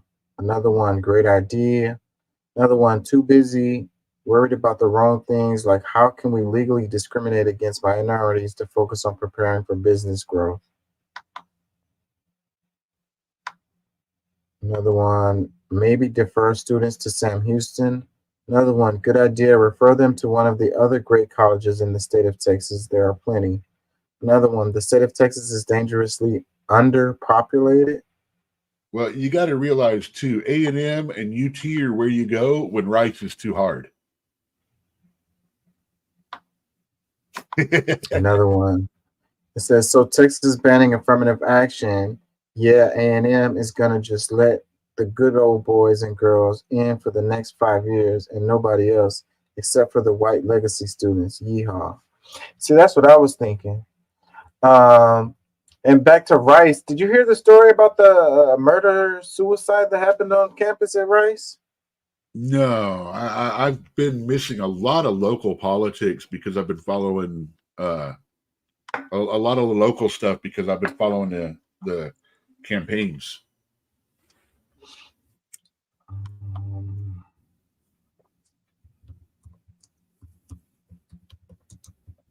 I've been trying to follow a lot of the South America stuff too because Venezuela's going nuts right now. Brazil's going nuts right now. Yeah, Venezuela is no offense to them, but people that I know from both of those countries have a special kind of crazy. Now, I'm not saying it's a bad thing. I'm saying it's a personality kind of thing. Where you come from gives you quirks.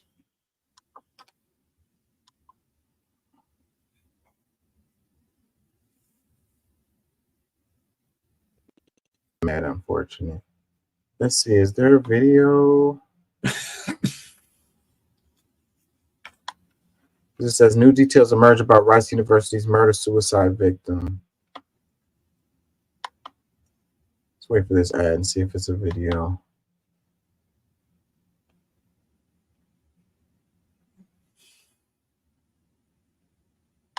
Looks like it is, but it's, I was wondering about the kind of videos that just have the the print on them with pictures, and I figure those things are probably done by AI. Yeah. And that's why they do You them like that. generate They the don't have to text, have, you do your video, and then you sync them together. If you're and you going don't to do have to have music a or speech. person. Yeah, you don't have to have a person to do it. Yeah, so that's what this is, one of those infographic videos. Heck, I'm working a project right now that's making my voice into an AI voice. Yeah, I don't like these infographic videos like this. I don't like this, but it is what it is. So it says a Rice University student was allegedly fatally shot by her boyfriend, who then turned the gun on himself in her dorm room on the college's first day of classes.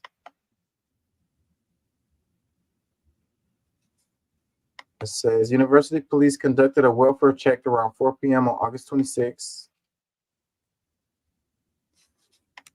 and found Junior Andrea Rodriguez Avila dead in her room at Jones College in Houston.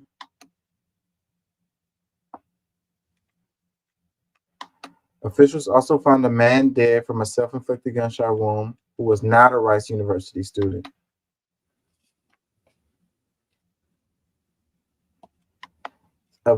Avila is believed to be from Maryland, and the man is possibly from Florida, but that remains under investigation. Florida man. Yeah, Florida man strikes again. University Police Chief Clemente Rodriguez said the two were in a dating relationship during a press conference.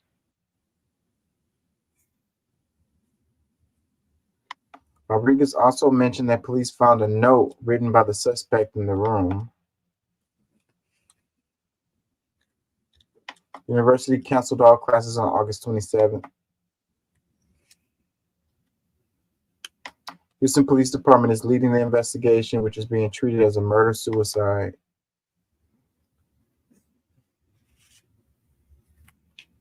So, yeah, that's that.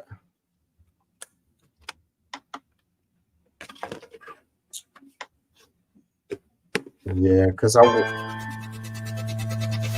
want to say I got messages on my U of H deal from this when it was happening. So, like, they did campus lockdowns and all of that procedures that they do whenever stuff like that happen. And, you know, I think because I was on U of H, I was getting those same, messages.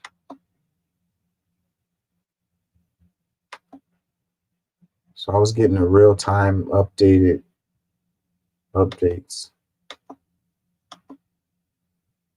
Yeah, I don't even remember that being on local news.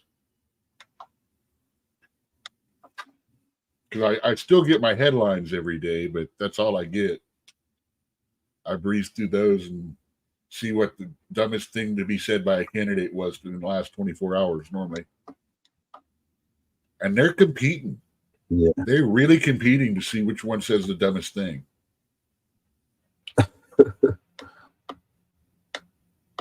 Yeah, man. That's what I say. I mean, I've been unplugging from it. It's irritating. This was the we did the headline for this. So this is that guy that they were talking about, Palestinian TikTok star who shared details of Gaza life under siege and killed by Israeli airstrike.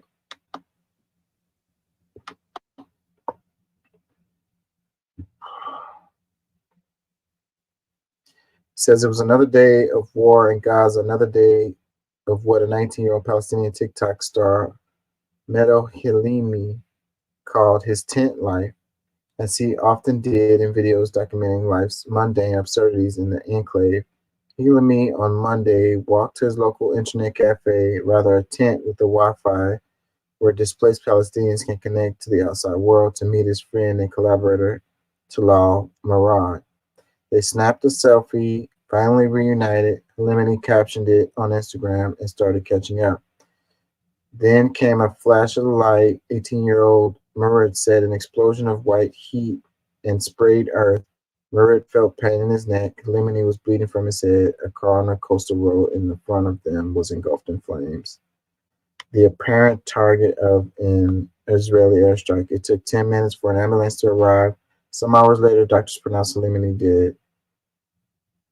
Tributes to Soleimani kept pouring in Friday from friends as far afield as Harker Heights, Texas, where he spent a year in 2021 as part of an exchange program sponsored by the State Department.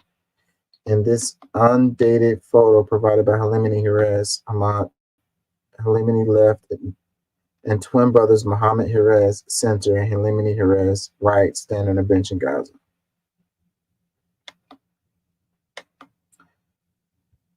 So yeah, there's that. It says at least 17 Texas National Guard have died securing the border, with one drowning trying to save migrants. That's really interesting, because this is not being covered, We've like the been told that there danger of weren't being, any, we were told that none of our guys were dying down there. yeah. So yeah, that's really interesting. And then even beyond that is, a guy dying as a result of trying to save the migrants, which is, so this story doesn't fit the narrative, and that's probably the reason why we don't hear it or haven't heard it. Yeah, they're down At there to least some save people, lives. It doesn't matter whether they're illegally crossing or not. They're gonna try to help yeah, people stay alive like they should be. Hey, yeah. So it says at least 17 Texas National Guard members have died securing the U.S. southern border, with one drowning in the Rio Grande while trying to save migrants. The death toll was revealed during an August 20 meeting of Texas State House Committee on Defense and Veterans Affairs. It says, comments. It says, all because Biden and Harris refused to properly secure the border. Damn shame. Another one, more blood on the hands of Biden and Harris. Another comment, we can all agree that Trump border was better than Biden and Kamala. For an example, we didn't have migrant hotels under Trump in New York. We did not have migrant hotels all over New York under Biden and Kamala. It's strange to me how we can, you can have a story about, the National Guard dying, and then people want to start talking about, politics. Like, they completely just disregard the death of these guys and go on to their political views. Another comment says Biden has been vacationing now for 2+ weeks. Harris has to give a recorded interview. This was the best Democrats have to offer. Another one, and Joe Biden, Harris, and the Democrats should be responsible for everyone in their family should file lawsuits against Joe Biden and Kamala Harris. Another one, remember when Biden said no service members have died during his administration? It just shows how politicized the border is. Every comment is a political comment.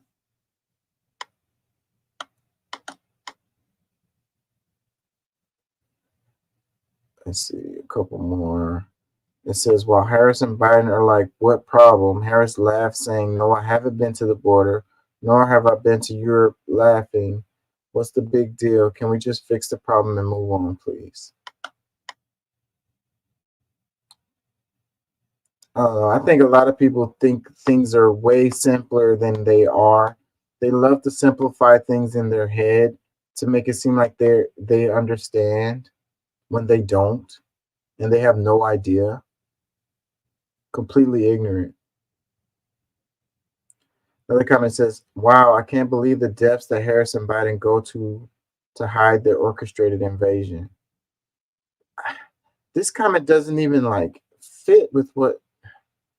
Another one says, maybe the National Guard and military should be more outspoken about the current administration. Nobody's going to comment about these people dying. Another one, well, then maybe they should get more border patrols. Oh, wait, I forgot Trump killed that bill that would have added 1,500 more border patrols.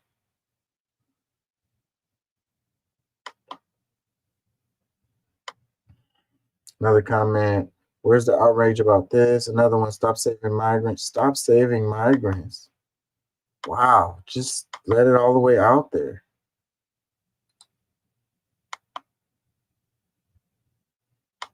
Quiet part out loud.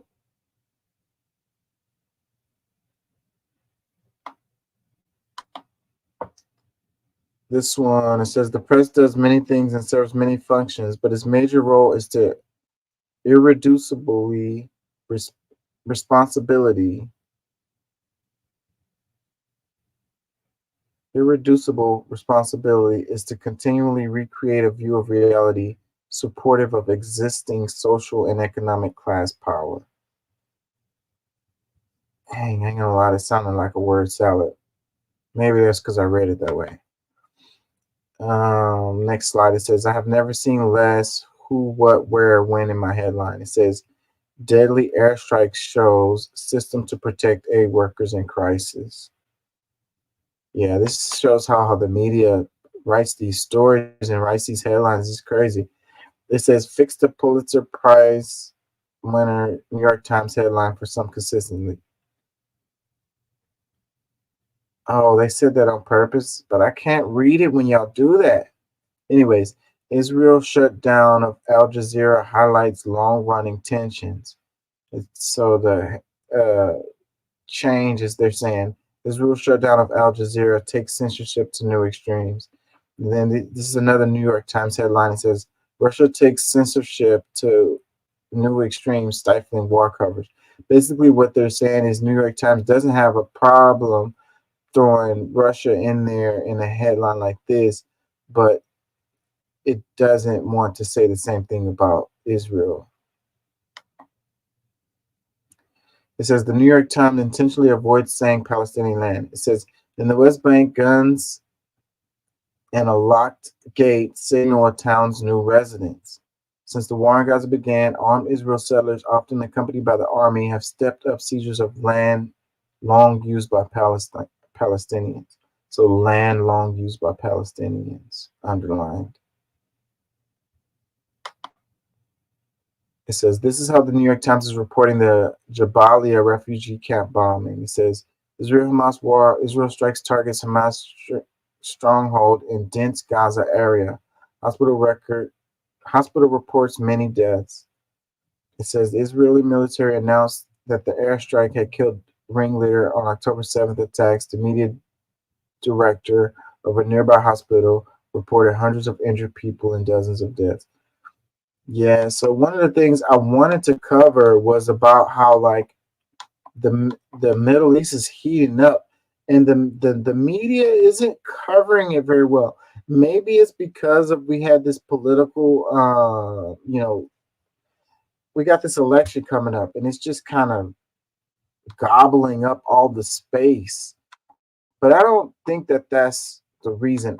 I think there is a reason why like the we've had this Hezbollah, um, northern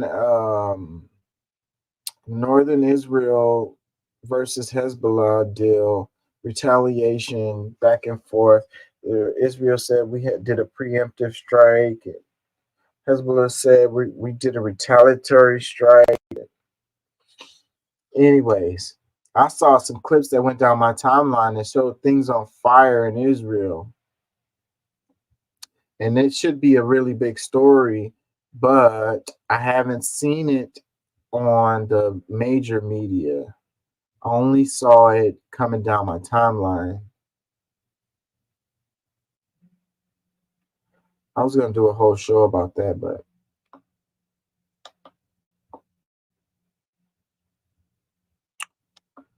time has passed now.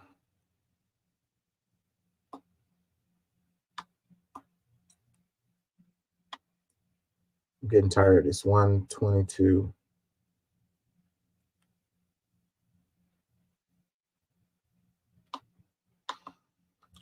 I think I'm going to get out of here. Look at this. It says oligarchy is ruled by the few. Plutocracy is ruled by the wealthy. corporatocracy is a society governed or controlled by corporations. We have all three.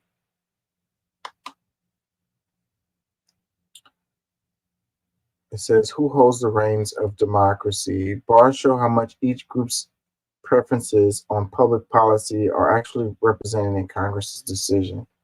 So the wealthy top 10% gets 78%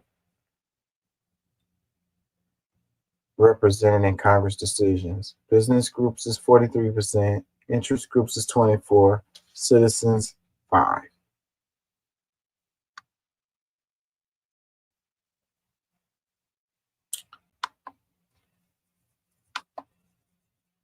Yeah.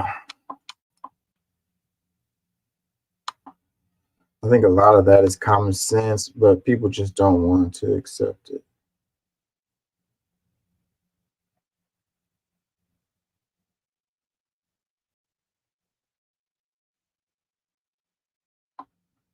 I think I got some of the clips from the Kamala deal. That goal and that dream. So you have been vice president for 3.5 years. Yeah. The steps that you're talking about now, why haven't you done them already? Well, first of all, we had to recover as an economy, and we have done that. I'm very proud of the work that we have done that has brought inflation down to less than 3%. The work that we have done to cap the cost of insulin at $35 a month for seniors. Donald Trump said he was going to do a number of things, including allowing Medicare to negotiate drug prices. Never happened. We did it.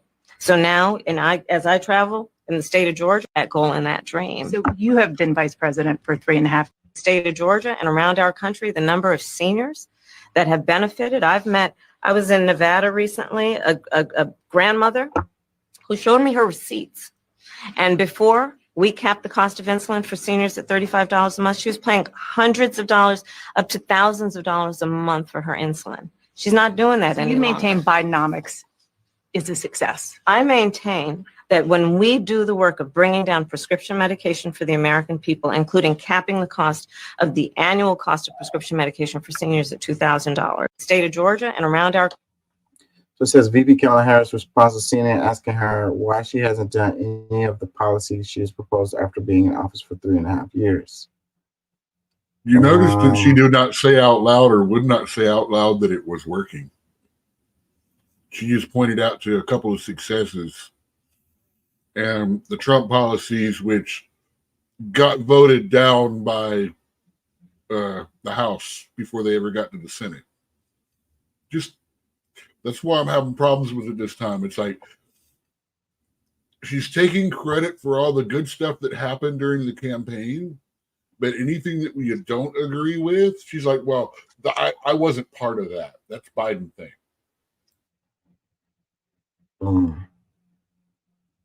Let me read this. Kamala Harris responds to CNN. It says, what are your thoughts? Kamala Harris' first interview since becoming the top of the ticket in the Democratic Party. She now faces Donald Trump in the upcoming election.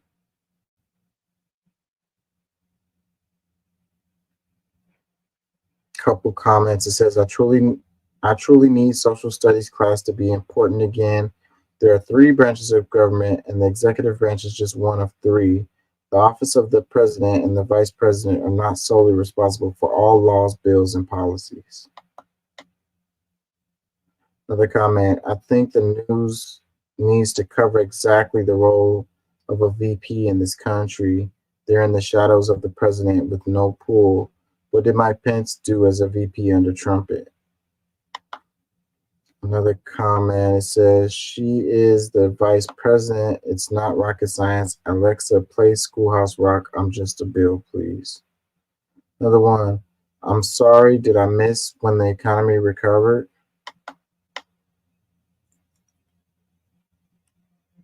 Couple more. There are too many uneducated people with loud and wrong opinions. Another comment, to say they got inflation down is wild, funny, and slap on the face. Another one, she can't speak on nothing without bringing up someone else's name. Another one, they inherited a bad situation. The economy was at a record low, unemployment, the pandemic. It was a crazy recovery to still have the strongest economy in the world, low unemployment rates and inflation under 3%. They had a lot to do, but it's still work to be done. But see, that's the whole thing. The deceptive thing about inflation being down and this and that. And it's like, no, it's really not. It's not rising as much. Yeah, it's only going up one to less than 3%. It was right around that during the whole 45 thing. They're making no account at all that everything is 20, 30, 40% higher. They're just saying it's not going, we solved the inflation problem. They didn't fix the inflated problem. They're just back to inflation being, so it's still growing 1, 2, 3% all the time. They're just not making any address at all to the fact that it's still up as much as it is. And that's why there's this confusion about the economy. Oh, the markets are doing great. America's doing good. No, that means rich people are trading stocks. That doesn't mean there's any relief to the man on the street that makes $100,000 or less. The ones that actually have to worry about where their next meal is coming from. The ones that are actually having to make the choice of, do I want to eat or do I want to be able to go to a concert, which I could have done a couple of years ago? That's what we're looking at. Everyone's talking about the markets. Everyone's talking about inflation is down, but that is not the economy that we live in. That is the metrics of the economy they use to baffle us with their bullshit. I completely agree with you. That shit is all bullshit. We mentioned this earlier. It said Brazil blocks Elon Musk X after company refuses to name local representative. It said Brazil started blocking Elon Musk's social media platform X early Saturday, making it largely inaccessible on both the web and through mobile apps after the billionaire refused to name a legal representative to the country. The move escalates a months-long feud between Musk and Brazilian Supreme Court justice over free speech, far-right accounts, and misinformation. Justice Alexander de Moraes ordered the suspension on Friday.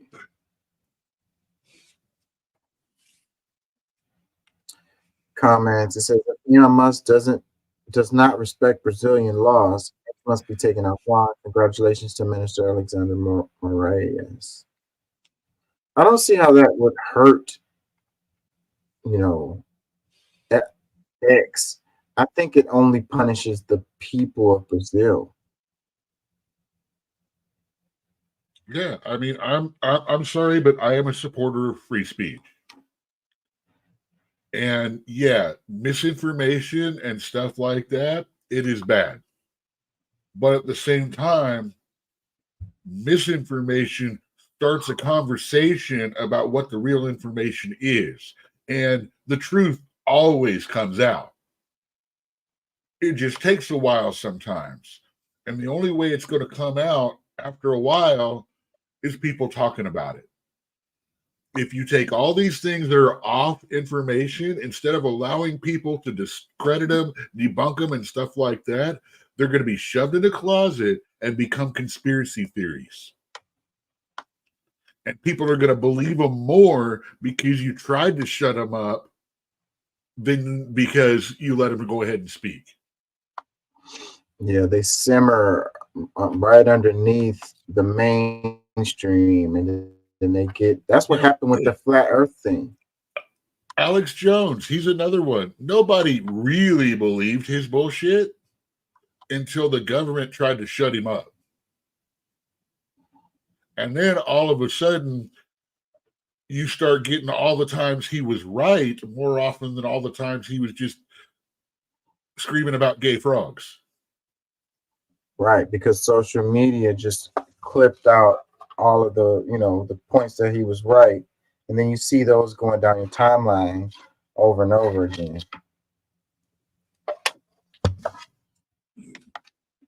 And he nailed quite a few things that were way out there, to be fair to him. Some of his really out there conspiracies turned out to be true. Yeah. But, here we go with the broken clock, right twice a day, montage exactly. with him. Yeah, exactly. And he was early with some of that stuff, way before. Like he was probably one of the first, Like big before it made voices. sense. Yeah.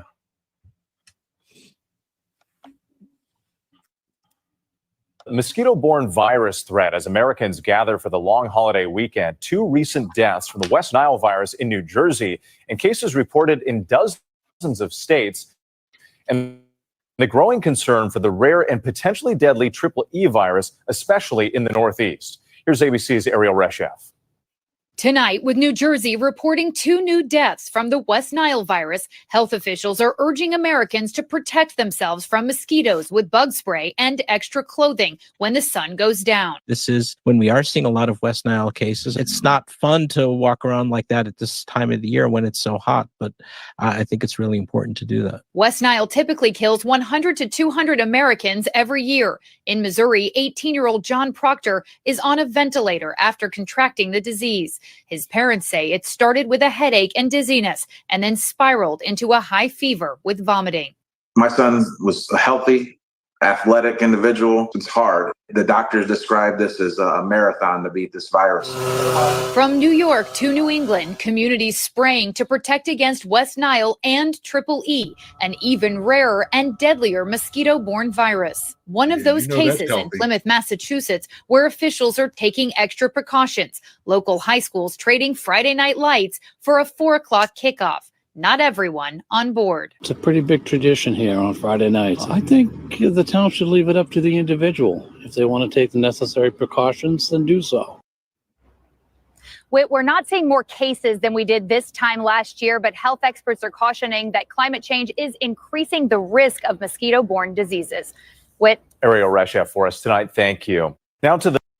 I think they're trying to scare everybody with the mosquitoes, but this things happens every year. But dang, the mosquitoes are big and they're freaking crazy. It's a lot of them out there. I would say that. Like freaking, I went fishing last Friday and I got bites on me still right now. Like that hasn't cleared up.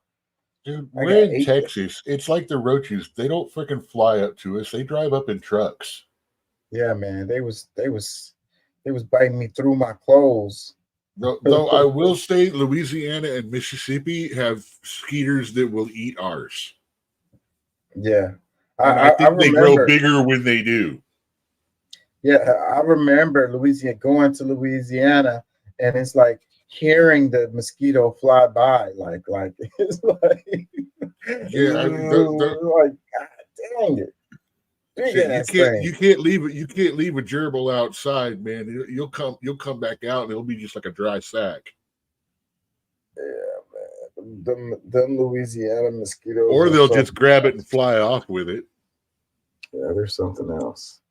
It says, with New Jersey reporting 2 new deaths from the West Nile virus, health officials are urging Americans to protect themselves from mosquitoes with bug spray and extra clothing when the sun goes down. Well, you notice that she said deaths aren't up or anywhere above normal or anything this time of year, but due to global warming, it might end up being really bad.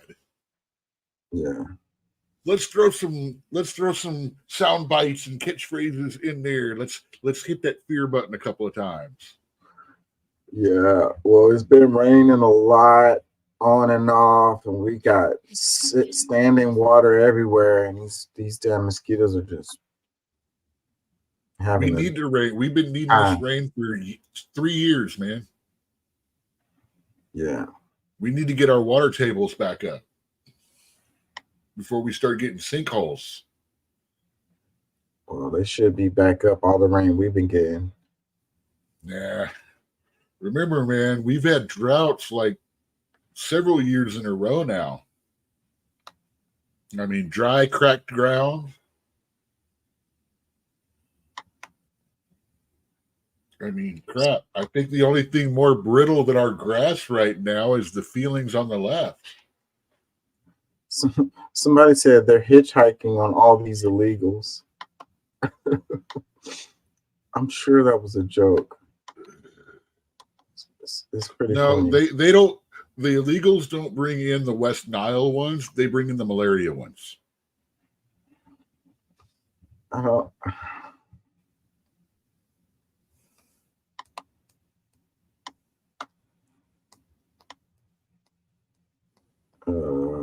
You know that don't happen. They fly in on their own, right? Yeah, that's Now, what I'm saying. now I was like, I didn't know what to say. well, see, we actually have had malaria bearing mosquitoes here in Texas. Yeah. And those are coming up from South America. I don't know where the West Nile ones technically come from, because I'm not going to say they flew over from Egypt, because that's dumb. But the virus itself, I don't know. That I seem to see that more on the East Coast than I do anywhere else. Yeah. Well, it's probably people. So you know how it is when they bite someone who has something in their blood, and then they share that shit with somebody else. Oh man, oh, you got to understand that that's one of those things that you got to be careful talking about, because if you remember back in the 80s, people were worried about mosquitoes transmitting AIDS, Yeah. and that was kind of fucking ridiculous. Yeah. Say, make sure you cover the toilet seat real well. Yeah. I remember that shit. Well, 84-ish was check really the this. height right between the what the hell is this? It's a gay disease and we started figuring things out about it. And that's what I remember, because I was like eighth, ninth grade, and it really started getting into. I mean, it had been going on, but that's when they started getting a handle on exactly what it was, instead of everyone just thinking it was a gay disease and stuff like that. Yeah, check this out. This is why they're afraid of real media, like real investigative journalism, which we don't have so much of anymore. We used to be so many investigative reporting stories. Now they're few and far between. But check this out. It says top Harris County health official fired after Chronicle investigation into $6 million contract. So Harris County Public Health leader Barbie Robinson was fired Friday amid a scandal over the department's hiring of an embattled California consulting company for a lucrative contract. Emails and other records the Houston Chronicle published in an exclusive story this week showed Robinson arranged for DEMA Consulting, a management to run two county COVID-19 testing and vaccine sites 2 months after she was named executive director in spring 2021. And it's just another example of all the money that was made during the COVID situation. You remember we never heard anything or follow up about the two tent city hospitals that they put up here, where they were paying like the head doctors on them like $180,000 a month or something like that, or a week.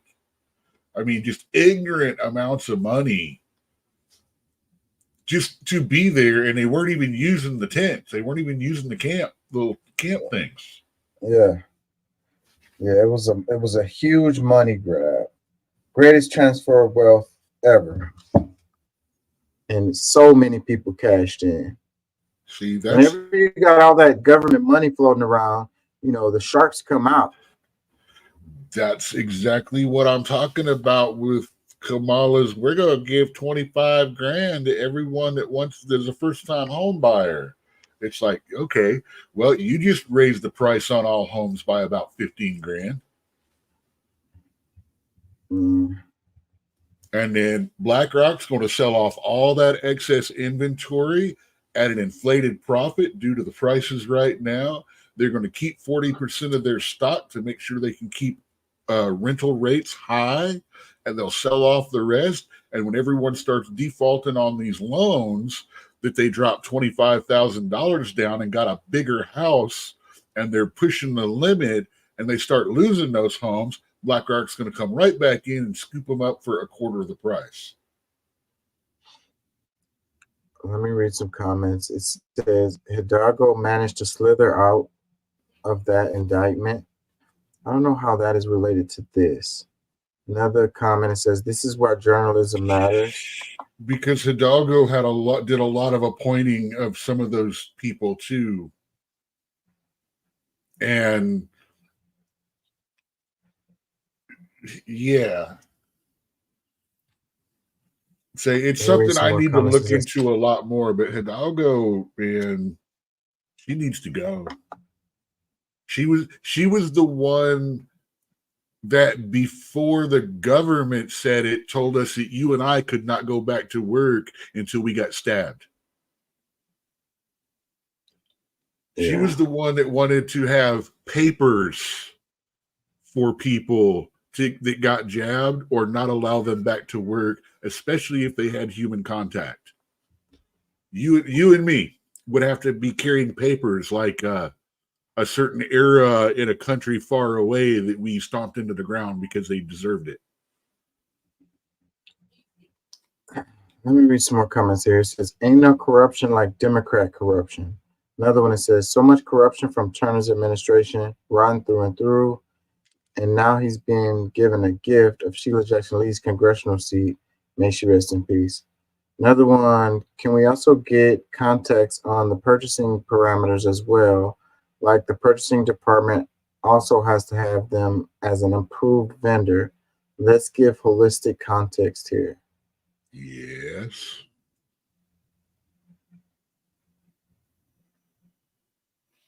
No, I agree. There are things that you have to perform. I want to see what the grant was and the grant and the proposal of the company. Or did she go out and find people to do this? Yeah. Is she getting scapegoated?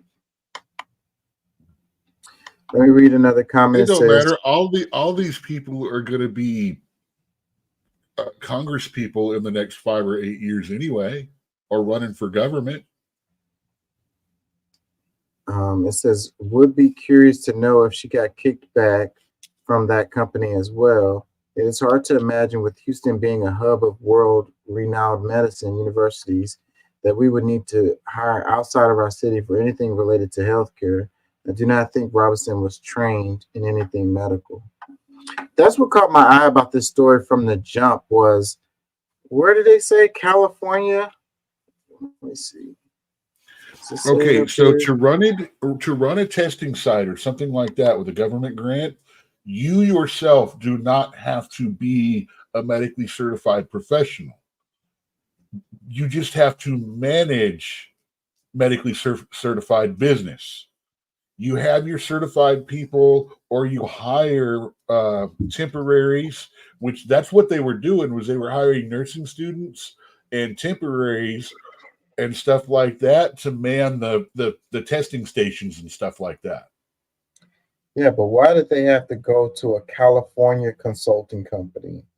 Yeah, see, that's where we need to start looking. When we're talking about it now. Neither of us know a lot of details about it, even though it happened here, and we should. We pay way more attention to outside of Houston, which is why I tried to get back into Houston a little bit a while ago, because Yeah, we got all kinds yeah, of corruption and bullshit going on here, man. yeah, and that's what I've been doing. I've been trying to look at stuff, local stuff more lately, because I'd be looking And I at mean, global stuff all the time, and I just be missing the well, local news. I think our global audience too would still be interested in things that happen here, because there are always parallels, and wherever you're at, there's going to be Yeah, parallels going on. yeah, yeah. So the macro versus the micro, it always Or reflects the other. So just knowing that you're not alone in that bullshit. We're not projecting anything better. This is the city we're living in. This is what's going on. I mean, and we're a I think I'm sanctuary gonna city wrap after too. People this one. people Check it out. It people don't says, realize that we're a sanctuary city. mhm. It says a top Kroger executive has admitted at trial that the giant grocery chain raised its egg and milk prices faster than the rate of inflation. During antitrust trial, admits Kroger jacked up milk and egg prices above inflation. Quotes, it says, the thing is, execs all over the economy were saying this stuff on their earning calls back in 2021, said one progressive economist. This was not a secret. So I almost exclusively buy my milk at Kroger because it tastes better, and I never noticed a price jump all through there. No, Kroger is already expensive, so there that's probably was why you didn't notice. no man. Kroger's cheap if you know how to shop. Kroger's one of the cheap ones.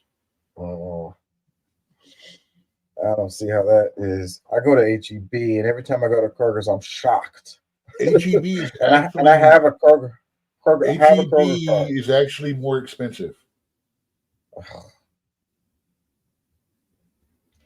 It depends on what you shop, how you shop, and if you know what the prices are at your different places. Oh, by the way, speaking about HEB, just to let you know, right now they've got bone-in ribeyes for $3.97 a pound. Yeah, I don't ever have the patience to be looking at the sales and coupons and stuff like that. I just go And and get it. that's why you spend so much. So but you got to watch those pennies. You watch the pennies, the dollars will come. Yeah. Now, to be fair, I shop HEB too. I mean, but it depends on what I'm getting, what time of night I get off, and whether I'm special shopping or I'm grocery shopping. My grocery shopping, I do better at like Food Town and Foodorama. When you're just getting your other stuff. The veggies tend to be cheaper at Fiestas and stuff like that. HEB is good if you're trying to catch specials on meats and stuff like that. Kroger is best for soft drinks, milk, cheese. That's about that's pretty much mostly. Regular everyday stuff, condiments, chili, things like that. They're a little bit cheaper than HEB, but like I said, Food Town, Foodorama are both cheaper than that. It's just okay. Like I said, I grew up in a household that we ate our morning cereal out of the Cool Whip bowl with chili stains and spaghetti stains in it. I'm used to. It doesn't take me time to do the shopping and the looking because it's integrated into part of my rituals. It takes me about 10 minutes to look at the HEB, the Food Town, and the Kroger thing online. And with the Kroger thing, all their digital deals where you really save good money, I've got the app, man. I pull the app out, scan it, boom, it clips the coupon for me. By the time I get up to the register, I'm paying 99 cents a pound for the pork loin instead of $3.97 normal or the $2.49 that you get if you're a card member. And you are a card member at all of those places too. You put your phone number in as a member. Yeah. What's important about this story right here? Hold on, y'all. Now, egg prices, everybody kicked our asses on eggs. Like insane. 99-cent thing of eggs was up in the $4 and $5 range. Yeah, we covered a story because they got in trouble for that. They caught. So, but what's important about this story to me is like I think about what's her name, Lena Khan. She's the one who's opening the door. Well, she's become popular. She's the face of it, I would say. How about that? And it's leading to more of these antitrust deals that's happening. She kind of didn't open the floodgates for that stuff. And I think it's a really, really, really good thing. And with us talking about inflation every 5 minutes, and then we're not talking about these people who are price gouging and price fixing, and they're getting caught doing this shit over and over again. And then we're still over here talking about inflation and the grocery prices and all of that. And then we're talking about politics and we talk about Kamala Harris and Donald Trump or whatever. And they don't have nothing to do with this. These are the corporations doing this shit, but they're not being held accountable. But now they are. There's these antitrust suits are going, they're popping up all over the place. They said that Google is a monopoly, and now they're gonna have to litigate that. Right now, there should be almost zero inflation. With that glut of cash that came on the market and all of that stuff, there should be almost zero inflation right now. Prices and everything should be staying the same or trimming down because of how much that they were exaggerated with all the problems going on. Now that the problems are all going away, though, the prices aren't dropping. Just like that gas tax, I know you receive goods and stuff every now and then where you work, or you've seen at least seen the forms. You know, back during the fuel crisis, Baby Bush, I think, when gas here in Houston went up to like $5 a gallon, and across the country it was like upwards of 8, 9. In California, it was like $10 a gallon. Well, all the delivery companies added a fuel service charge. And what happened when all those gas prices came back down, all of a sudden, diesel gas now costs more than regular when it used to be the cheapest. And that actually affected, that's one of the things that affects the entire industry too. And that goes back to because transportation costs, diesel gas being higher, changes everything from the farmers growing it to it going into the stores and stuff like that. I mean, remember, for a long time, people were going from regular vehicles to diesel vehicles because the gas was so much cheaper. But they, but when the prices all went back down from that high end from that high end of the $5, $6, $8 gas prices, that fuel charge on deliveries, it never went away. All the businesses still charge that $2, $3, $5 fuel service charge on deliveries still.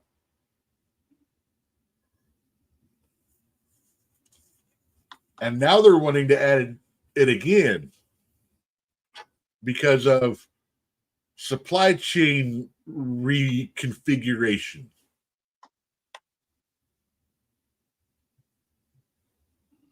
Yeah. So were you on the show when I did the Lena Khan clips and kind of went in explaining who she was?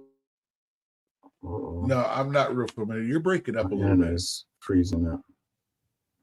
Were you there? I didn't hear you answer. No, I don't remember a lot about her. I know that she's the chick behind the Rising.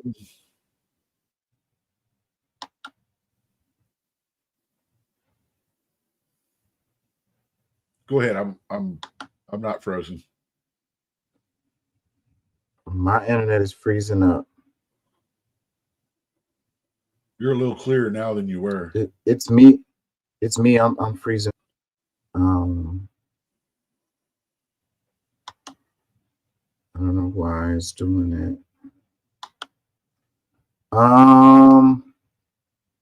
But I want to play some clips for her, but my internet is still acting funny. Hold on, let's see.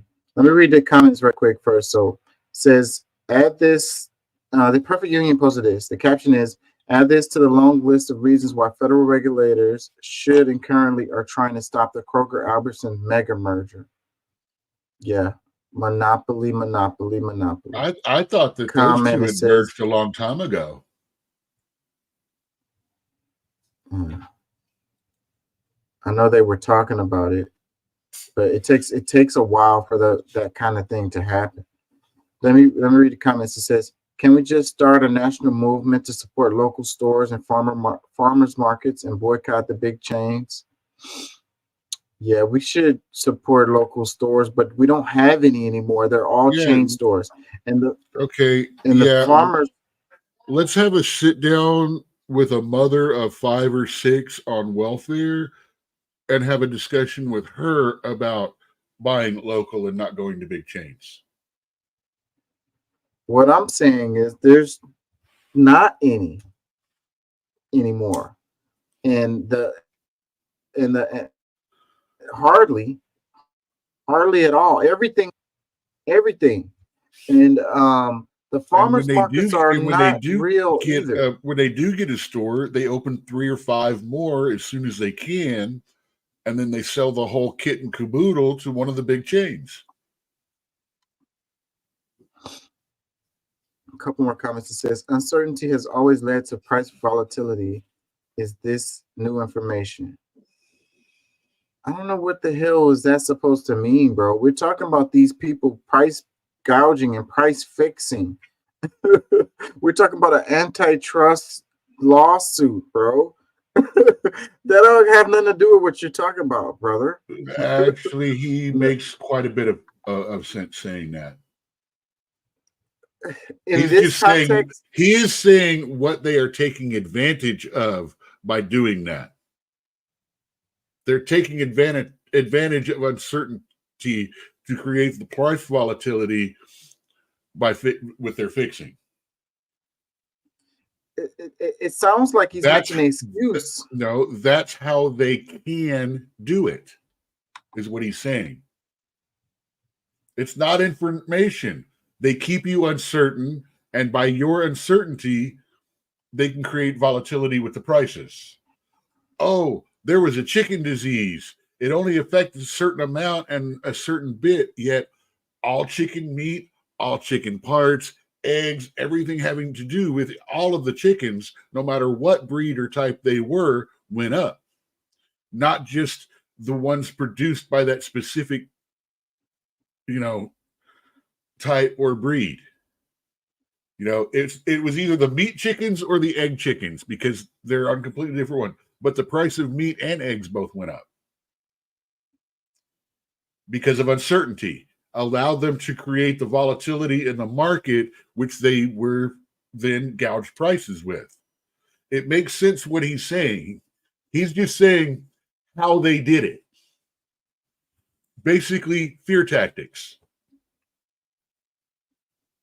Let me read some more comments. It says, I work at a county market. The price of half a gallon of milk went from $3.99 to $4.39 from July to August 2024. That's 10% in 1 month, dwarfing the inflation rate. Another comment, if it were true inflation, they wouldn't be able to make record profits. Real simple right there. You can't be saying I'm making all of these profits. The law says they can only mark up a certain amount based on inflation. The government was claiming 10, 15, 20% inflation during that time.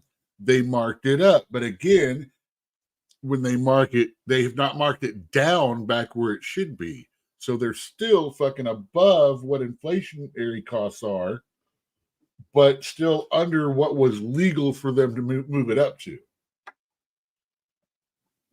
Well, even during the pandemic, these people they were making record profits. And never leave your change and let them round up your change for the companies and stuff like that, because that money goes into account and they take a full tax deduction off of the amount in there.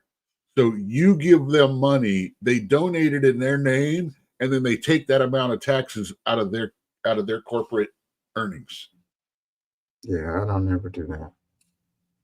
Well, where they round up, or the little cup at the thing you put your change into and stuff. All of those, like I said, they claim they do give them to charity. Charity does get it, but they claim it as donations, but still take it off of their corporate amount of taxes, and it becomes a donation loss write-off for them. I found that one out a couple of years ago. Yeah, I get it. Comments, it says, and the gullible think it says, and the gullible think it was Biden's policies. Another comment says, just FYI, if I ever hear the line capitalism regulates itself again, I might do something drastic. Another comment, question to you, how is it wrong in capitalism? It's my eggs and milk.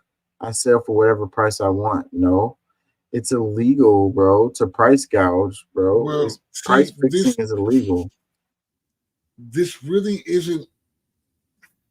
It's one of those things like it really isn't socialism. It really isn't capitalism when the mega corporations and shit like that are actually in control. It's not fair market capitalism. It's Thunderdome capitalism. It's company eat company. It has nothing to do with the markets. It has everything to do with the companies. And we're just the ones funding their war. It's what I liked about Demolition Man.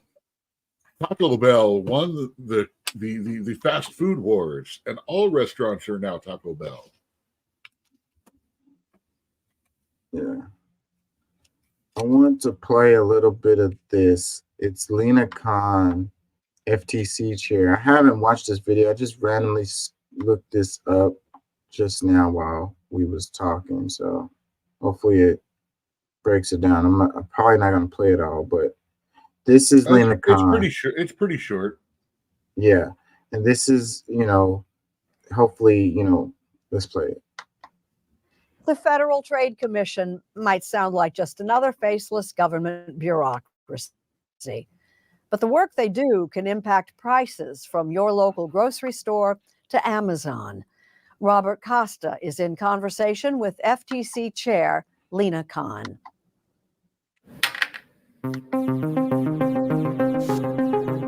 Monopoly. It's the game where you bankrupt competitors, buying up the board and charging sky-high prices. But from her Washington office, there's a real battle for our country. Lena Khan is playing a different game. Anti-monopoly. You're playing that game in real life. We are. The experience is not quite akin to playing a board game, but there are challenges and unpredictable swerves. And sometimes you roll the dice. That's right. Khan is chair of the Federal Trade Commission. She's rolled the dice with one buzzy lawsuit after another. Big tech. The FTC suing Microsoft to officially block its planned deal with Activision. Big pharma. Suing to block Amgen's deal to acquire Horizon Therapeutics. Even big grocery. The government is trying to block the largest grocery store merger in American history. The FTC is an independent watchdog and warden of competition in business. When you have companies that are not disciplined by competition, oftentimes they can get away with abusing their customers. Firms can become too big to care. There can be this basic indignity of being a consumer in America today, and that's what the FTC is trying to fix. Khan finds inspiration in the golden age of trust busting, when government broke up Standard Oil and the railroads. Made for 2 1/4 takers, 2 trains to go to Gateway. And views recent decades as easy street for big business. We're going to turn the bull loose. There was a clear policy decision back in the 80s that it was better for the government to be hands-off. I think several decades on, we're really living with the costs of those decisions. One of those costly decisions, she says, was consolidation of the U.S. aerospace industry. I mean, over the last few months, we've seen firsthand how Boeing not being checked by competition in the marketplace has led to all sorts of issues. Khan's biggest case so far, Amazon, arguing the retailer's tactics punish sellers over prices. It can delist them from the buy box, make them disappear from the search results page effectively. Amazon knows that a lot of small businesses live in constant terror and fear. Constant terror of constant Amazon. terror of Amazon, because they know that with the press of a single button, a business can see its sales drop by 80% or 90%. Overnight, a business can be looking at bankruptcy or liquidation. if it gets on the wrong side of Amazon. Amazon is fighting back and says its practices provide good deals for customers. Khan's scrutiny of the online megastore began as a star law school student. And that stardom has only grown for the 35-year-old. Boy, would you stay forever? Even earning praise from so-called conservatives. I look at Lena Khan as one of the few people in the Biden administration that I actually think is doing a pretty good job. Her critics are just as fervent. Khan's been a one-woman wrecking crew for your stock portfolio, casting her as an overreaching anti-business crusader. My problem here today is that you're a bully. Is there a risk for the FTC taking an aggressive approach with these big companies? Our focus is on making sure that we are enforcing the rule of law.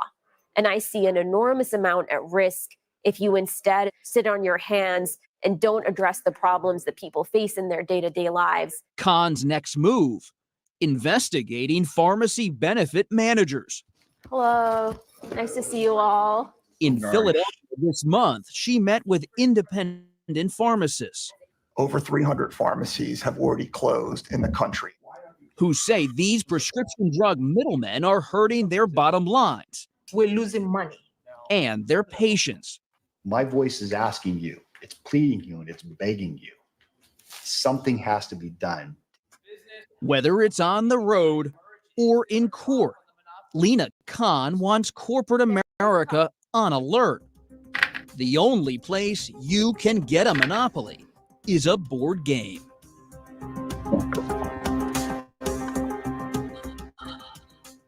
So yeah, basically I just played that because it was related to. Now I'm going to look into her more. You know what I got to say? One of the best moves 45 could make is say, I would like her to stay in office. I would like her to keep her job if I get elected. Because that's one of the given Robert that's one of the Costa. given posts assigned, and not necessarily. Yeah, she's one of those people that have an ton of power, but were never elected to the amount of power by anyone. Yeah, but a point. That's where I know her from. That's one of the arguments against what she's doing. She's one of the people that have been given immense power over a large amount of people, but have never been elected by the people. Yeah, well, she's working for the people. Yeah. Unlike a lot of the representatives that are out there that were elected to. Now I just hope she's not. And I just hope she's not one of the bathroom people. I boil it down to the bathroom people or the pro preteen modification people. Well, that doesn't factor into this because she's FTC trade. She just goes after corporations. You know what I mean? Holding them accountable, holding like they said at the beginning, anti-monopoly. Busting up these big companies, keeping them from the mergers. If they're doing stuff like price gouging and price fixing, that kind of thing. She's going at them for, the people are the ones that lose. Anything about that? Okay, that's what I just said all that. Yeah, but I don't know. I don't know how the bathroom thing has anything to do with her. Because other issues speak to intentions and morality and things like that, and what you're willing to do, what you're willing and how far you're willing to go and say things and do things. It is an issue that is a problem if people, like I said, I'm not going to get into it. You don't understand and you actively resist what I'm trying to say, but it is an issue, and it's an issue that's important to a lot of fucking people. And it is an issue that does affect, if you are a government person or in charge of things, it does affect the opinions and how you do your job. Okay, let me read some comments. Personally, I like her. Like I said, I just hope she's not a further leftist. I hope she's not doing this out of other sensibilities, but actually doing it what she says she's doing, which it seems so far she does. I'm just saying, hopefully not. I haven't looked into her yet, obviously. Yeah, let me read some comments. It says, one of my favorite things of this administration has been Ms. Khan. Another one, what is good for Amazon is not good for small companies. Another one, this woman is spot on. Amazon is a nightmare to sell and the fees have gotten insane.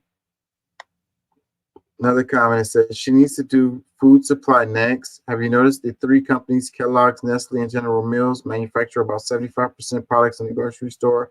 No wonder grocery prices continue going up. These companies have no competition. Another one. Yeah, if this woman ever and all three of those companies, the largest majority stockholder in them is BlackRock. Remember, we covered that not too long ago. Mm-hmm. Another comment, it says, if this woman ever launched a presidential campaign, I'd support it from day one. For now, I'm glad she's where she is. That's where I'm at. That's why I was saying what I'm saying. I want to know more about her other things and stuff like that, because she's 35. She hits a whole lot of check marks in all kinds of campaign stuff right now. Yeah, but I hope she keeps doing what she's doing. And like I said, I really would like to see a reach across the aisles of some of the people that did a good job. Like she said, 45 says or JD Vance is saying she's one of the few people in the administration that I think is doing a great job. I like to see that reach across, and I'd like to see it extended. If she's doing this good of a job, I'd like to see it continue into the next administration, even if 45 gets it. Well, there's a lot of really powerful people that hate her. And geez, let me guess, a whole bunch of corporation owners. Yeah. And also, they don't realize if their companies get busted like this and they have to sell off, they're going to make a shit ton of money selling it off and then turning around and putting the money in stock in the other company, because its value is going to go up, and then they're going to equalize, and then they're both going to start going up. Well, it's great for stock people. On the politics side, you know, the people who are politicians, they are good at fundraising and they're good at, you know, winning campaigns.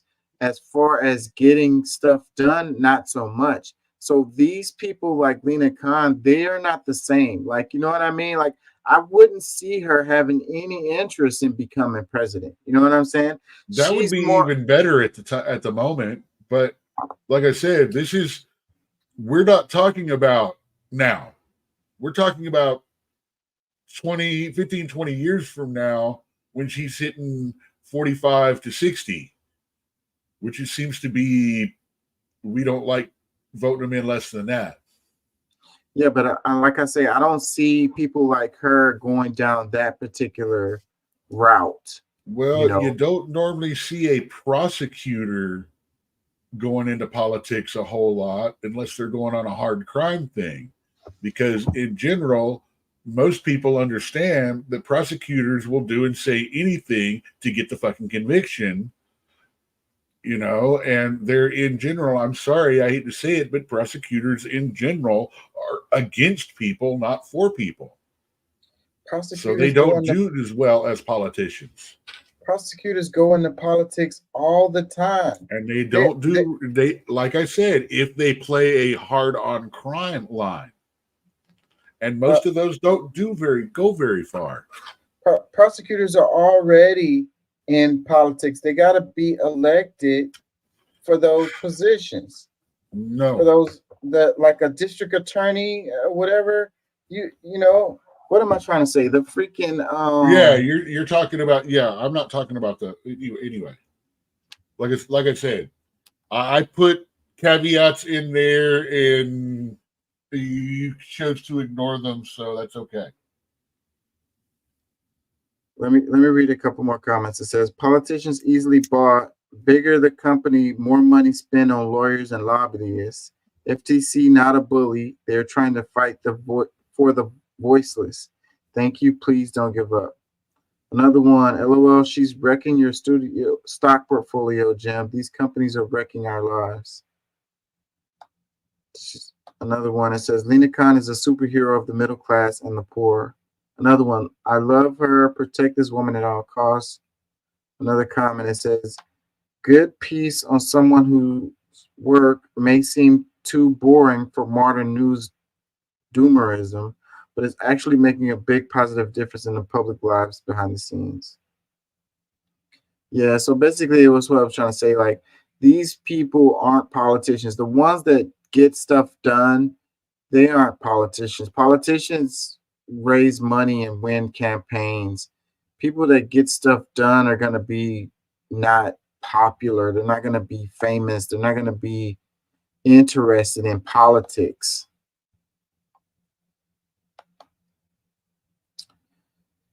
Anyways, man, I'm tired and I'm freaking getting delusional, so I'm gonna get out of here.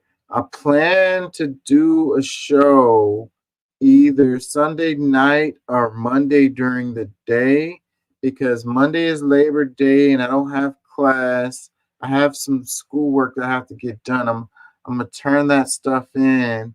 Then after I get done, I'm probably gonna do a show. So and I might just go ahead and do one Sunday night. I'm either gonna do a Sunday night or Monday during the day. I'm not sure. We will see. I don't know if you guys like the format of today's show, where it was more news heavy.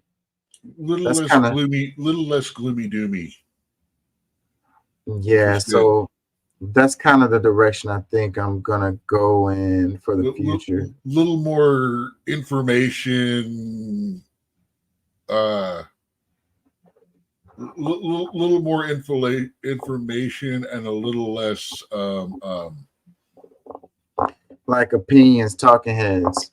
I want to differentiate not even myself. that. I'm thinking more information, less exposition.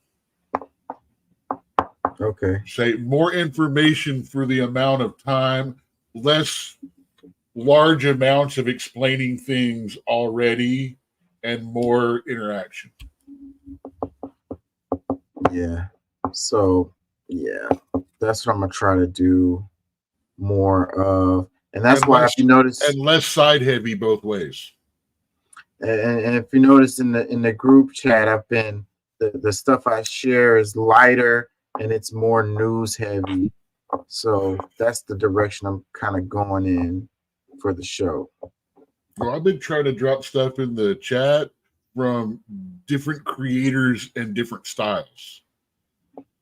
And they're talking about the news item that I'm talking about, and I'm letting them do it because some of them cover it real well.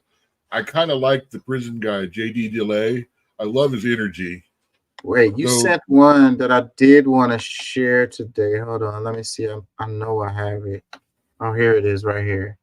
Try it as an adult, which actually is kind of heavy, but let me go ahead and do this one right quick because I did want to. Oh yeah, this is the guy that I've been watching lately. I like him.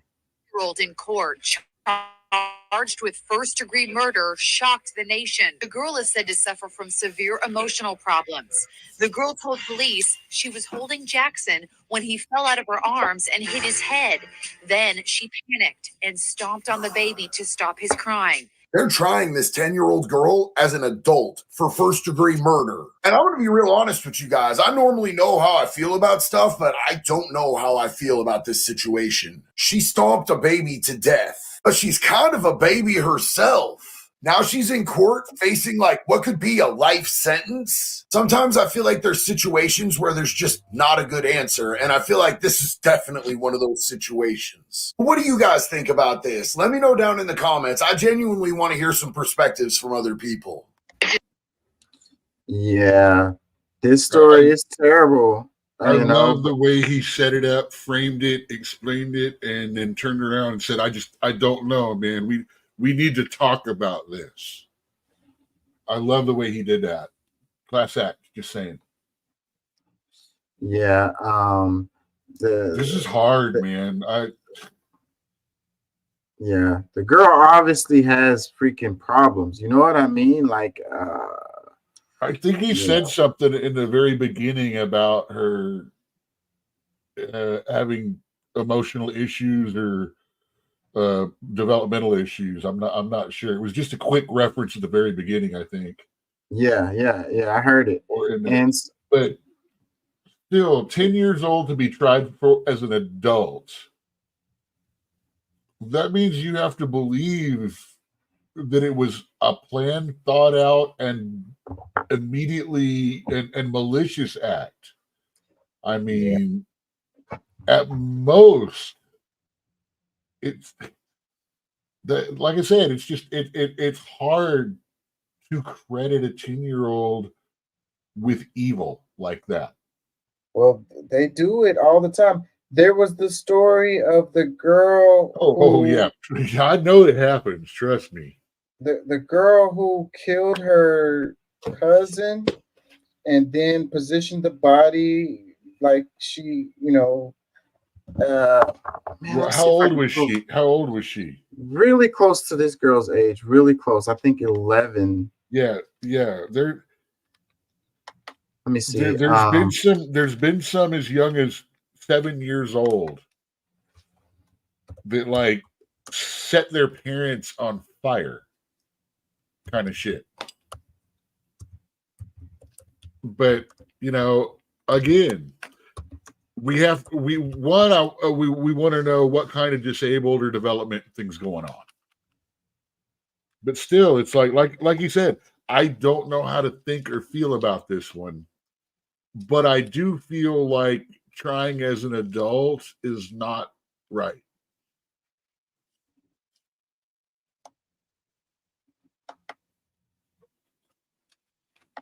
Okay, here, let me share this one.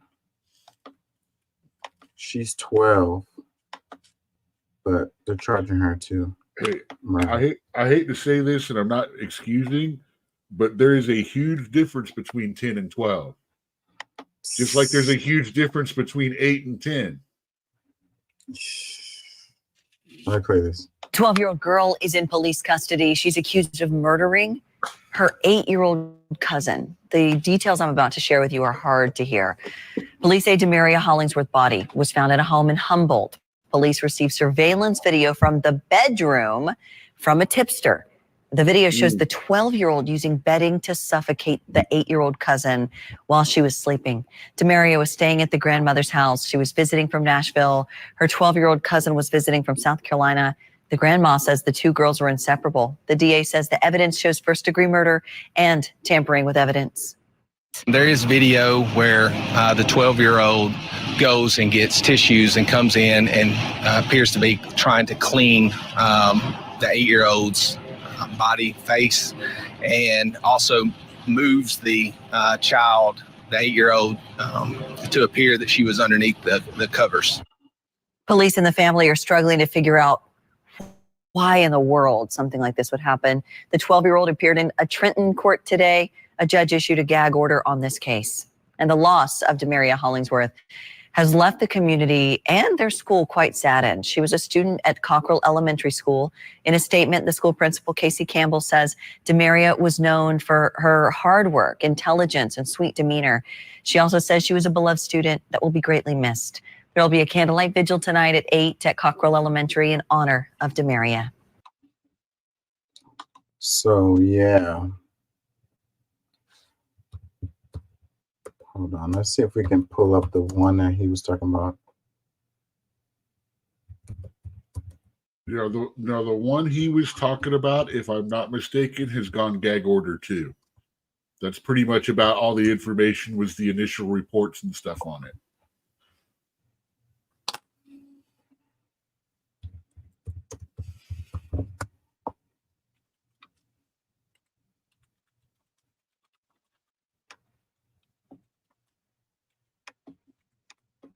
Hold on. Let's see if I can pull it up. Yeah, it's both stories are unfortunate, Okay, so the one from the JD delay, that was an older video, so she was deemed unfit to stand trial and was confined to an adult unit at Winnebago Mental Health Institute. Definitely need some mental health. Help. That sounds a whole lot better than a life sentence for a 10-year-old for first degree removal.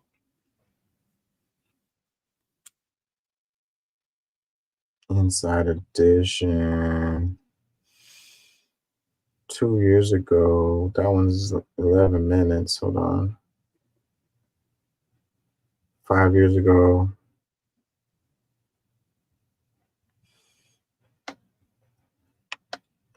Let me see. Oxygen is where I found it. 10 years old saw. Yeah, I think this is it right here. Inside Edition. Yeah, that As looks she's like brought that. into court, charged with first-degree murder. She's comforted by her mom as the judge orders her held on That's where he got the $50,000 clip. bail. And look, as she leans close to her dad, you can see there are handcuffs on her tiny wrists. The charge is shocking. The murder of a baby boy at a daycare center outside Eau Claire, Wisconsin. City EMS, first responders, for an adult child. Caller states he was napping. He's having a hard time breathing and his head is swelling. County Sheriff Jim Kowalczyk said the baby died 2 days later. Injuries sustained by the 6-month boy was not an accident. The little girl was living with foster parents who run a daycare center. She told police she was holding the baby when the baby accidentally fell out of her arms and hit his head on a footstool. She says she panicked and began stomping on the baby's head to stop him from crying. An imprint of the 10-year-old girl's shoe was found on the baby's head. The disconnect is just mind-boggling. A crime could not be more horrific, and yet the culprit, allegedly a 10-year-old girl, it's so hard for the system to sort that out. The girl's parents say she has a history of severe emotional problems. They have tried repeatedly to get her help, but have been told she's too young to be admitted to a mental health facility. Now the disturbing sight of a frightened 10-year-old charged with the ultimate crime. Yeah. Just unfortunate all the way around.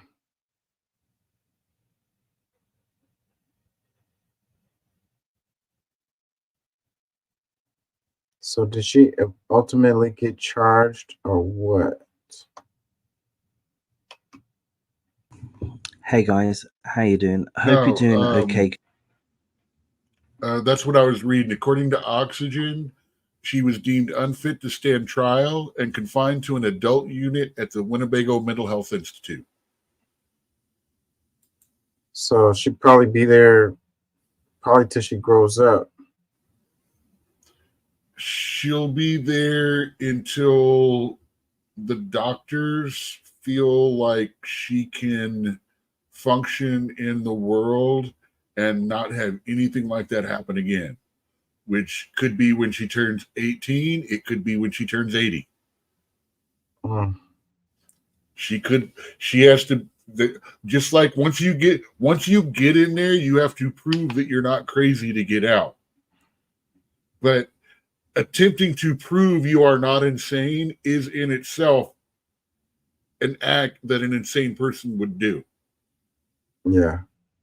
So that's why so many people don't realize, like I believe we've covered an article about a kid who tried to use temporary insanity for smacking somebody, which would have just been like a fine and a couple of months in jail.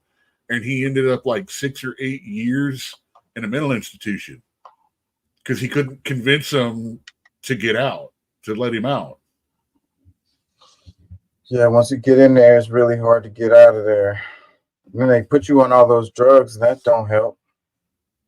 But you I don't trying to know, be man. not crazy. All this fucking watching politics that I've been doing, I'm thinking that might not be too bad. I'm telling you. It's free food, free drugs, got plenty of company, arts and crafts, board games. I mean, yeah, you might have to occasionally deal with someone rubbing butter all over themselves and grabbing a couple of sticks like a samurai and going after the guards. But hey, you know. Yeah, man. That's why I've been unplugging from politics to keep from ending up in one of them places. You know, it's getting closer to this election, and things are just getting so crazy, man. It's like, wow. I can't, you know, I'm not giving it much of my mental capacity. My focus is graduating, and that's where I'm at. The problem with politics is no matter what side you're on, if you're a Trump supporter or a Kamala supporter right now, you have to explain yourself. You can't just say, oh, I support him. You have to go, oh, because that side, blah, blah, blah, blah, blah, blah, or because him. You have to explain yourself if you support either side. Yeah. You can't just go, I do that. And people go, oh, cool. It's like, why? Yeah. Well, there was some in the restaurant tonight. It was a older white couple. They had the Kamala Walls campaign shirt on. 24. Really strange, given where I work at. It's deep. Most people over 60, I have to say, I would say 80 to 90% of the people over 60 are firmly on the right. Or excuse me, are firmly 45 supporters, even if they're not normally conservative. Yeah, well, I don't know if I would go as far as to say that, but where I work is Trump County, is Trump town, is Trump world. You know what I mean? Like, that's what the majority of the people that come into the restaurant are. They're Trump supporters. And big time. Abbott had a meeting there at this restaurant. Like, we're in this certain neighborhood that's just it is what it is. So seeing them come in there with those Kamala shirts, I had to go talk to them. And I asked them a few questions and stuff. And there was another older couple that was with them sitting in the booth, and they were like, yeah, because I was like, you guys got to feel kind of uncomfortable coming in here with that shirt on. And the other older couple was like, yeah, we're their bodyguards. We're going to make sure they're good. We're going to walk them to the car and stuff like that. And like, yeah. So I was like, what? Y'all coming from a campaign event or something? Like, nah, we just wanted to represent, I was like, oh. Fair enough. Say, I pretty much don't care what kind of thing you're wearing or shit like that. I'm going to try to strike up a conversation with you anyway, just because. And heck, I've even talked to some people about like some swastikas that they've been wearing and stuff like that. And turns out they're Nordic and not the bad guys. Yeah. Well, anyways, man, I gotta get out of here. Peace and love. Thank y'all for joining. Thank y'all for listening. I'm either gonna be back Sunday night or Monday during the day. Not sure. All right. Peace.